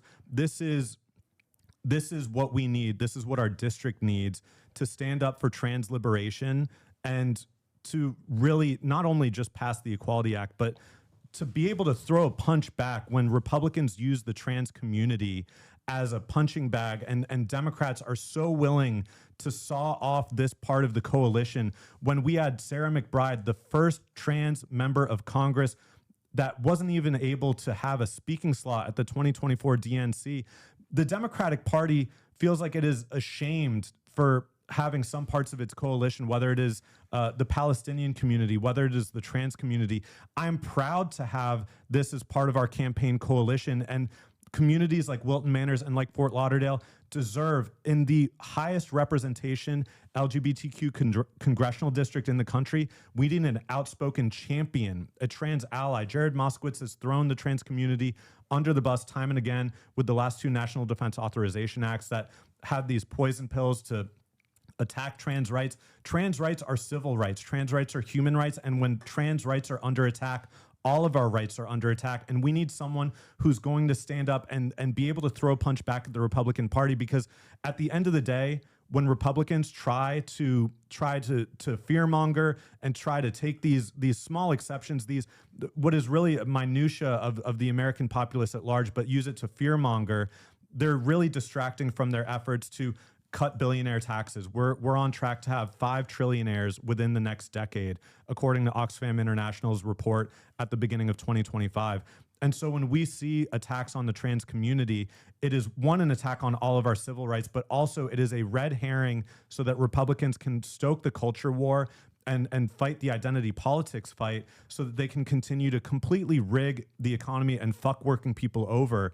And so to stand with the trans community is to stand with the working class. It is to stand with labor unions. It is to stand with every marginalized community that this Republican fascist administration is attacking. So I'm proud and I'm unapologetic because again, these are my friends. This is my community. This is who I hang out with. Before I was ever running for office, when I was just an organizer, this is the community that I grew up with. This is the community that I spend my time with. This is the community that when we were just in Washington D.C. before coming out here, this is the community that I stand with because they're ultimately my friends. And I think so many Democrats, because they don't know any trans people and they don't associate themselves, it's like a foreign entity or a foreign object that they don't really understand how to relate. But at the end of the day, we're all human beings and we all have the same common aspirations and interests to be able to love and be loved, to be able to have our civil rights respected, to fully express ourselves in the promise of what American democracy is. And so if we're going to have a party that stands up for all of us, it cannot be a party that bites its tongue when it comes to fighting for trans rights. So I will never, ever, ever back down. I would drop out before I had to ever compromise on this position, because to compromise is to fail.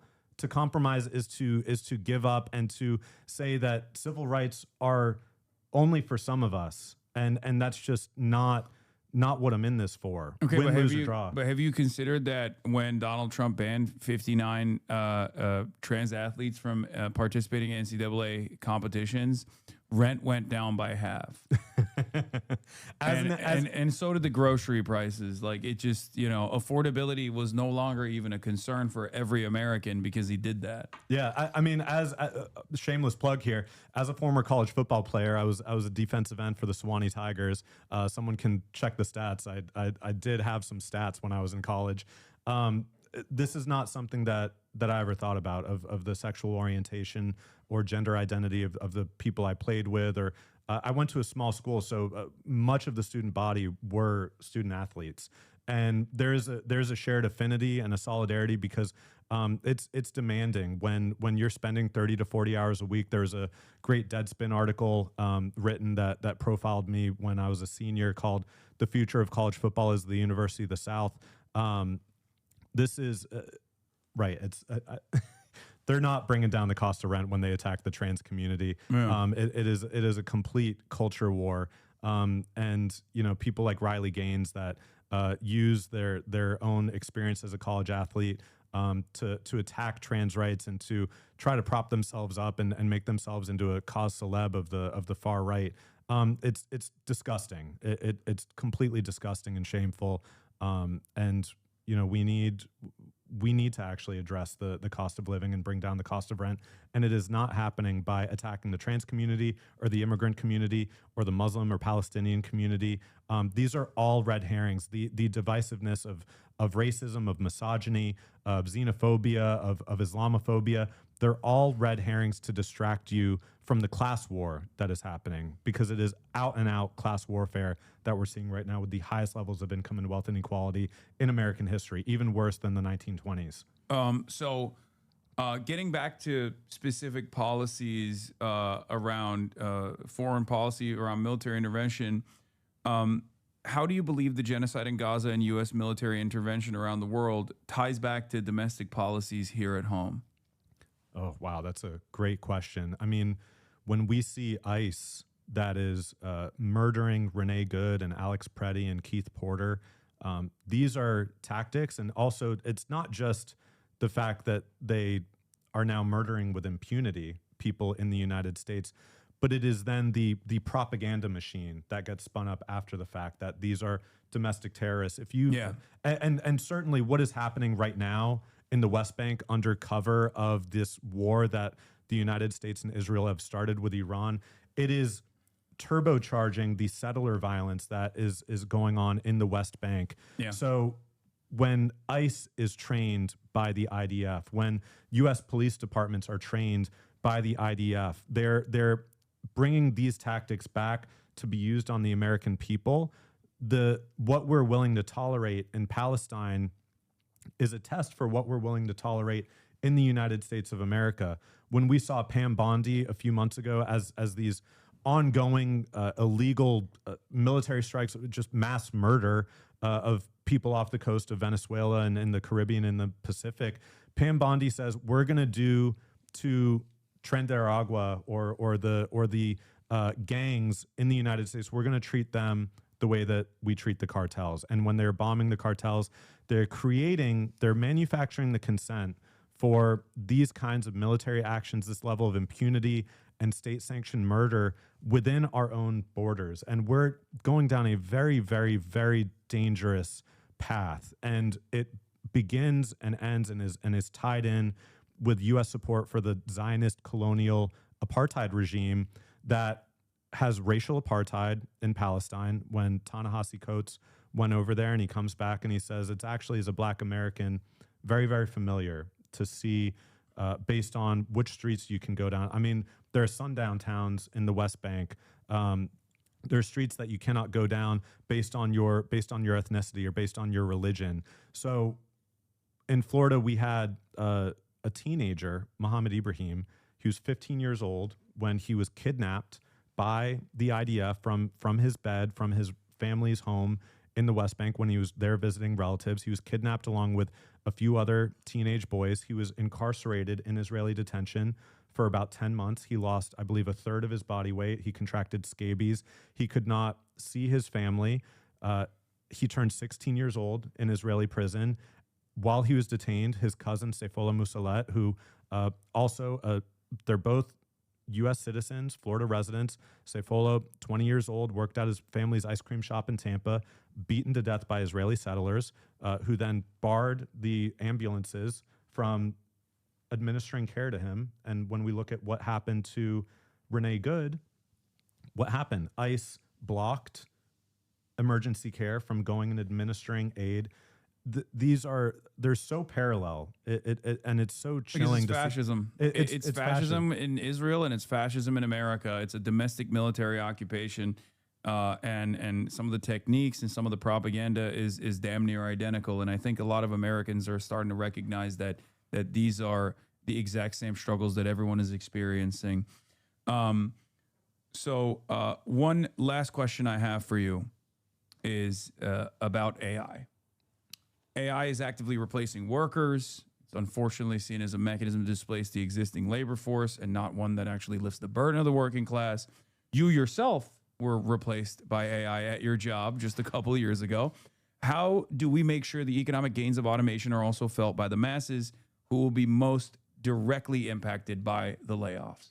Yeah, I think one, and maybe just to tie it back to the previous question, AI and surveillance technology that is used and piloted and tested in Palestine is now applied within the United States.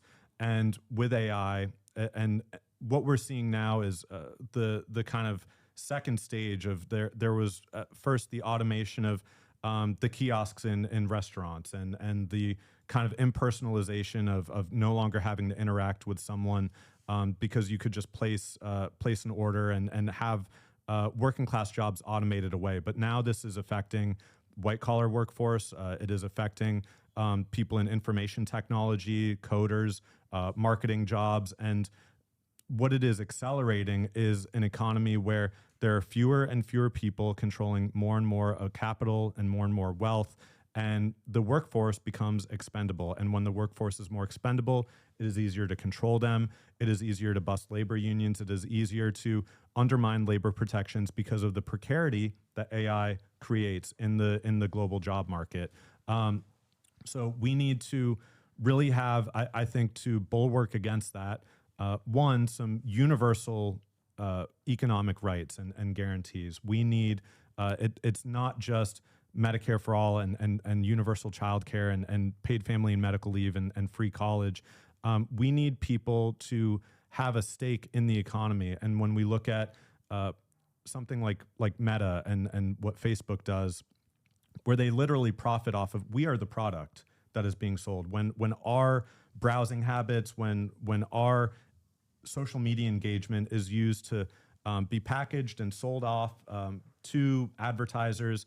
That is our data. That is our own personhood that is being packaged up and sold off for profit. And so I think we need to look at public ownership of big tech. We need to have structures where people are compensated for their advertising habits, their browsing habits, where people can receive a dividend from the tech industry. This also with AI, we see it affecting the news media. I was a former member of the News Guild, and we just saw the Washington Post lay off so much of their workforce, and it's being replaced by AI, and that comes with faulty fact checking. It allows for the propagation of misinformation and disinformation, and so we need public entities and public structures that can counteract that to protect careers in journalism, and to really protect against AI is not perfect. It is rife with errors. It is rife with its own the biases of the people who create it, and so it can replicate at scale a lot of the inequality that we see within the economy.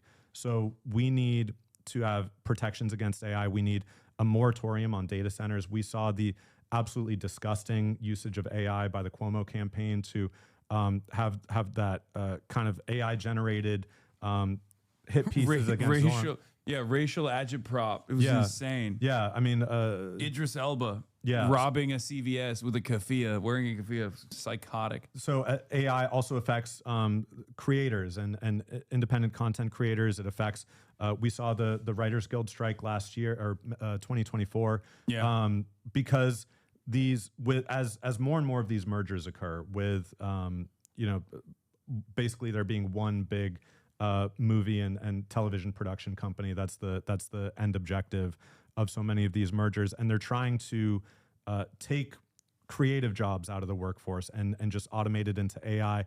But there's no creativity involved there. It's all downstream and derivative of human ingenuity, and so that cannot be replicated. But there's going to be more slop, and so we need to, for political misinformation and disinformation, political propaganda purposes, to put a moratorium on the development of new AI data centers. It is one of the most destructive aspects of the economic, or environmental, resource extraction that we're seeing with just the water usage that the demands of these AI data centers draw from, and that raises people's utility rates. So there has to be a moratorium on AI data centers. It has to be banned in terms of the national security state apparatus that's used to surveil people and to, again, it just brings in the biases of its creators, and it can be used to suppress people's civil rights, constitutional rights. And what needs to be there in replacement is investment in labor protections, strong unions, and ultimately, we need to remove the private ownership of so many of these big tech multi-billionaires, because they're using this AI technology to very nefarious ends. And if we do not put a stop to it now, and if we do not bring it under state control, then we're going to see really a dystopian future where people are expendable, and there will be more impoverishment, more homelessness, more people being laid off. And ultimately, the very few people who benefit are going to be in greater and greater control of the economy. So we have to put a stop to that. Yeah. All right. Two final questions. I lied. I said last question, but two final questions. One,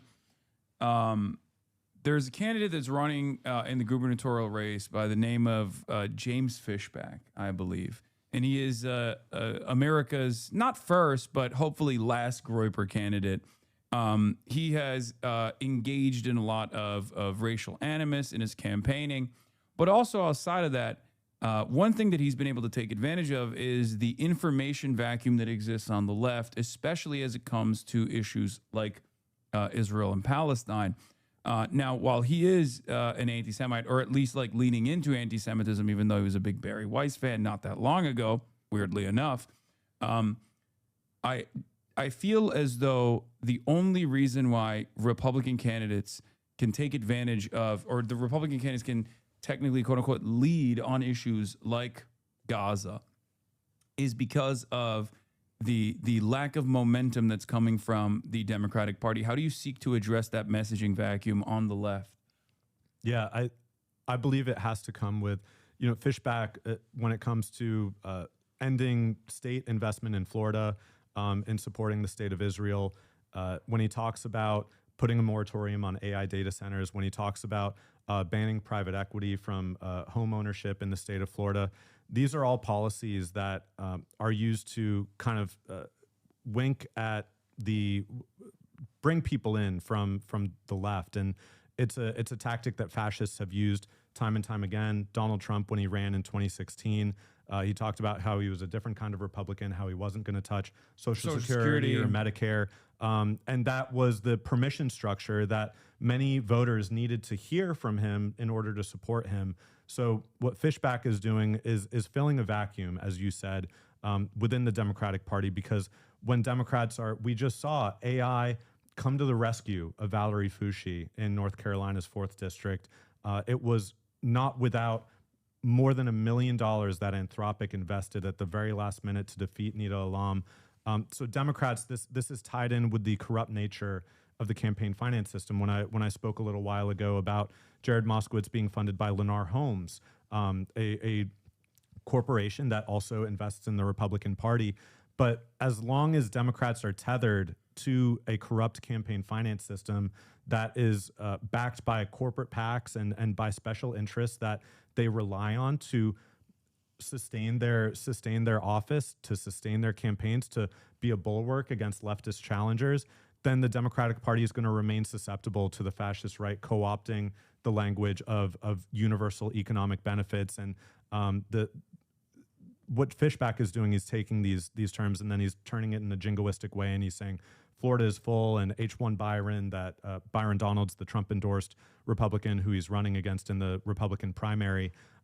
Fishback is then pivoting on that and saying we have to ban all immigration, that he does go further with banning U.S.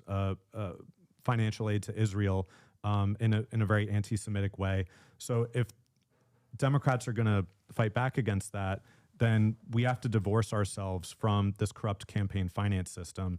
And I think that's why it's so important that it's not just me running in this district. There are Democratic Socialists running all across the country with this shared platform. And I think what is so important to me running as a Democratic Socialist is there is a fidelity to an organization and there's a fidelity to a platform that is not what so many Democrats use to just say, well, it's the political entrepreneurship of I'm just the right click on the dial. I've got it just right. And there's this kind of broad expanse of views that Democrats can have to allow themselves to take this corrupt AI money, to continue to be funded by AIPAC, because they say that it's kind of uniquely what their district needs or represents.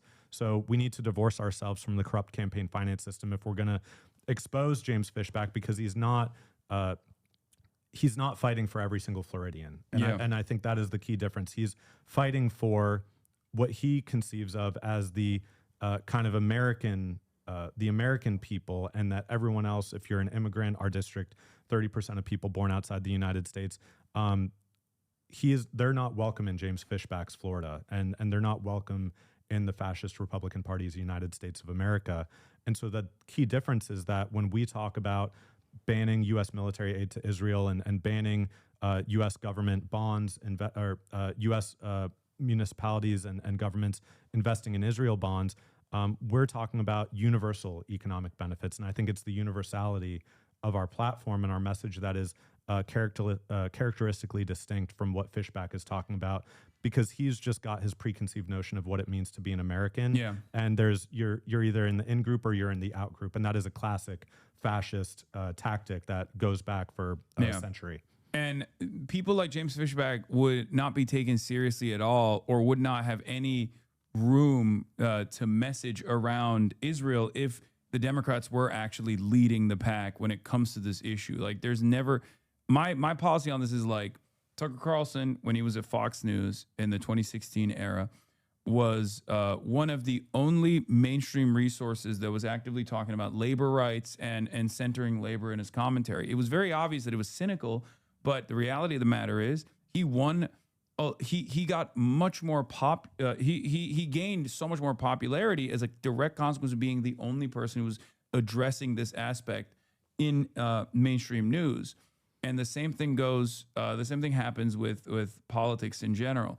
It's the people like Moskowitz or many other Democrats that refuse to be the leader on this issue, even though it's like unimaginably popular, that allow Republicans to come in with anti-Semitism and try to steer the conversation in that direction, even if they don't actually want to do any of those things that they're claiming that they want to do. All right. Well, thank you so much for coming on. This was fantastic. I believe we raised around almost $50,000 in the short period of time that you were here. Let's go. Thank you, everyone. $49,000. What else can people do to give one more shout out? When is your election, and how can people help out with your campaign if they liked what you were promoting here? Yeah, www.oliverforcongress.com. Our Mobilize is synced up right in our website, so you can find our phone banks, which are virtual, and you can join them from wherever you are in the country. Our canvassing, which is happening in both Broward and Palm Beach counties. We're canvassing every Saturday and Sunday. I think with this amazing financial windfall, thanks to you, Hasan, and all the HasanAbi heads, we're going to be able to bring on a full-time field director. And so expanding our canvassing operations to every single day of the week, I think we're going to be able to open a field office. But oliverforcongress.com, you can find us on Mobilize to plug into those volunteering events. We also need, I mean, Jared Moskowitz has his own meme army with the Midas Touch Network, with ACYN, with Aaron Rupar, who when Jared is in committee and he's wearing the Justice for Cricket pin, or when he's making fun of Kristi Noem and, of course, distracting from his own complicity in voting for the Lakin Riley Act, he's got his backers in social media, and so we need a countervailing force. And so just speaking out about the campaign, creating your own content, whether it's on TikTok, Instagram, or on Twitter, we really need to show the country who Jared Moskowitz is, because in that 3-minute video, I think that did a perfectly good job of illustrating who this person is. And he is a Republican. If he were not running in Broward County, Florida, the most Democratic county in the state, he would be a Republican. And so we need the social media engagement. If you are local and also want to write letters to the editor of the Sun Sentinel, of the Palm Beach Post, of the Miami Herald, or Miami New Times, we need to build a media presence, because, again, I'm a first-time candidate. I'm doing this for the very first time. I don't have any previous public office held or any previous campaigns for office. And so we need to get the word out. If we get the word out, we will absolutely win. So it is just a matter of resources, and it is a matter of being loud enough and spreading the word. So anyone you know in Florida, in South Florida's 23rd District, in Broward and Palm Beach County, please join and get them involved in our campaign, get them to vote for us. Also, if you live in the state of Florida, we have, because Ron DeSantis has called a special session on redistricting, any registered voter in the state of Florida can go on our website, www.oliverforcongress.com. There's a link to a petition on the top page of the website. You can sign that petition and send it into our campaign P.O. box. We need 2,564 petitions, and fundraising is important. Hitting this 2,564 petition mark helps us save $10,440 in qualifying fees, a ridiculously high number that really is a barrier to entry for so many working class campaigns and candidates. So if we hit that 2,564 petition goal, we can save 10 grand, over 10 grand in qualifying fees, and put that back into our field organizing, put it back into our advertising to reach people. So that is another thing. If you live in Florida and are a registered voter, it doesn't matter if you're a non-party affiliated voter. It doesn't matter if you're a Republican, Democrat, live inside or outside of the district. If you're a registered voter in the state of Florida, you can sign that petition, send it into our mailbox, and that will help us save that money and get ballot access. Our primary election is August 18th. The voter registration deadline, despite the petition threshold being open to voters of all party registrations, Florida is a closed primary state. You must be a Democrat to participate in our primary. That deadline to register as a Democrat in Florida is July 20th of this year. So you must be registered as a Democrat by July 20th if you live in our district, if you want to vote for our campaign in the primary. So I'm asking you to please register as a Democrat. If I can be a Democrat, as I'm a democratic socialist, then please join the party so that you can participate in our election and help us make it past Jared Moskowitz, because we've got a very tough election against whatever Republican candidate that comes forward from that race. This is an NRCC targeted district. It is one of the closest districts in the state of Florida. And if we can win this race, if you can, I know you can win the primary, but once you win the primary, it's over. I think like a candidate such as yourself is going to absolutely cook in the general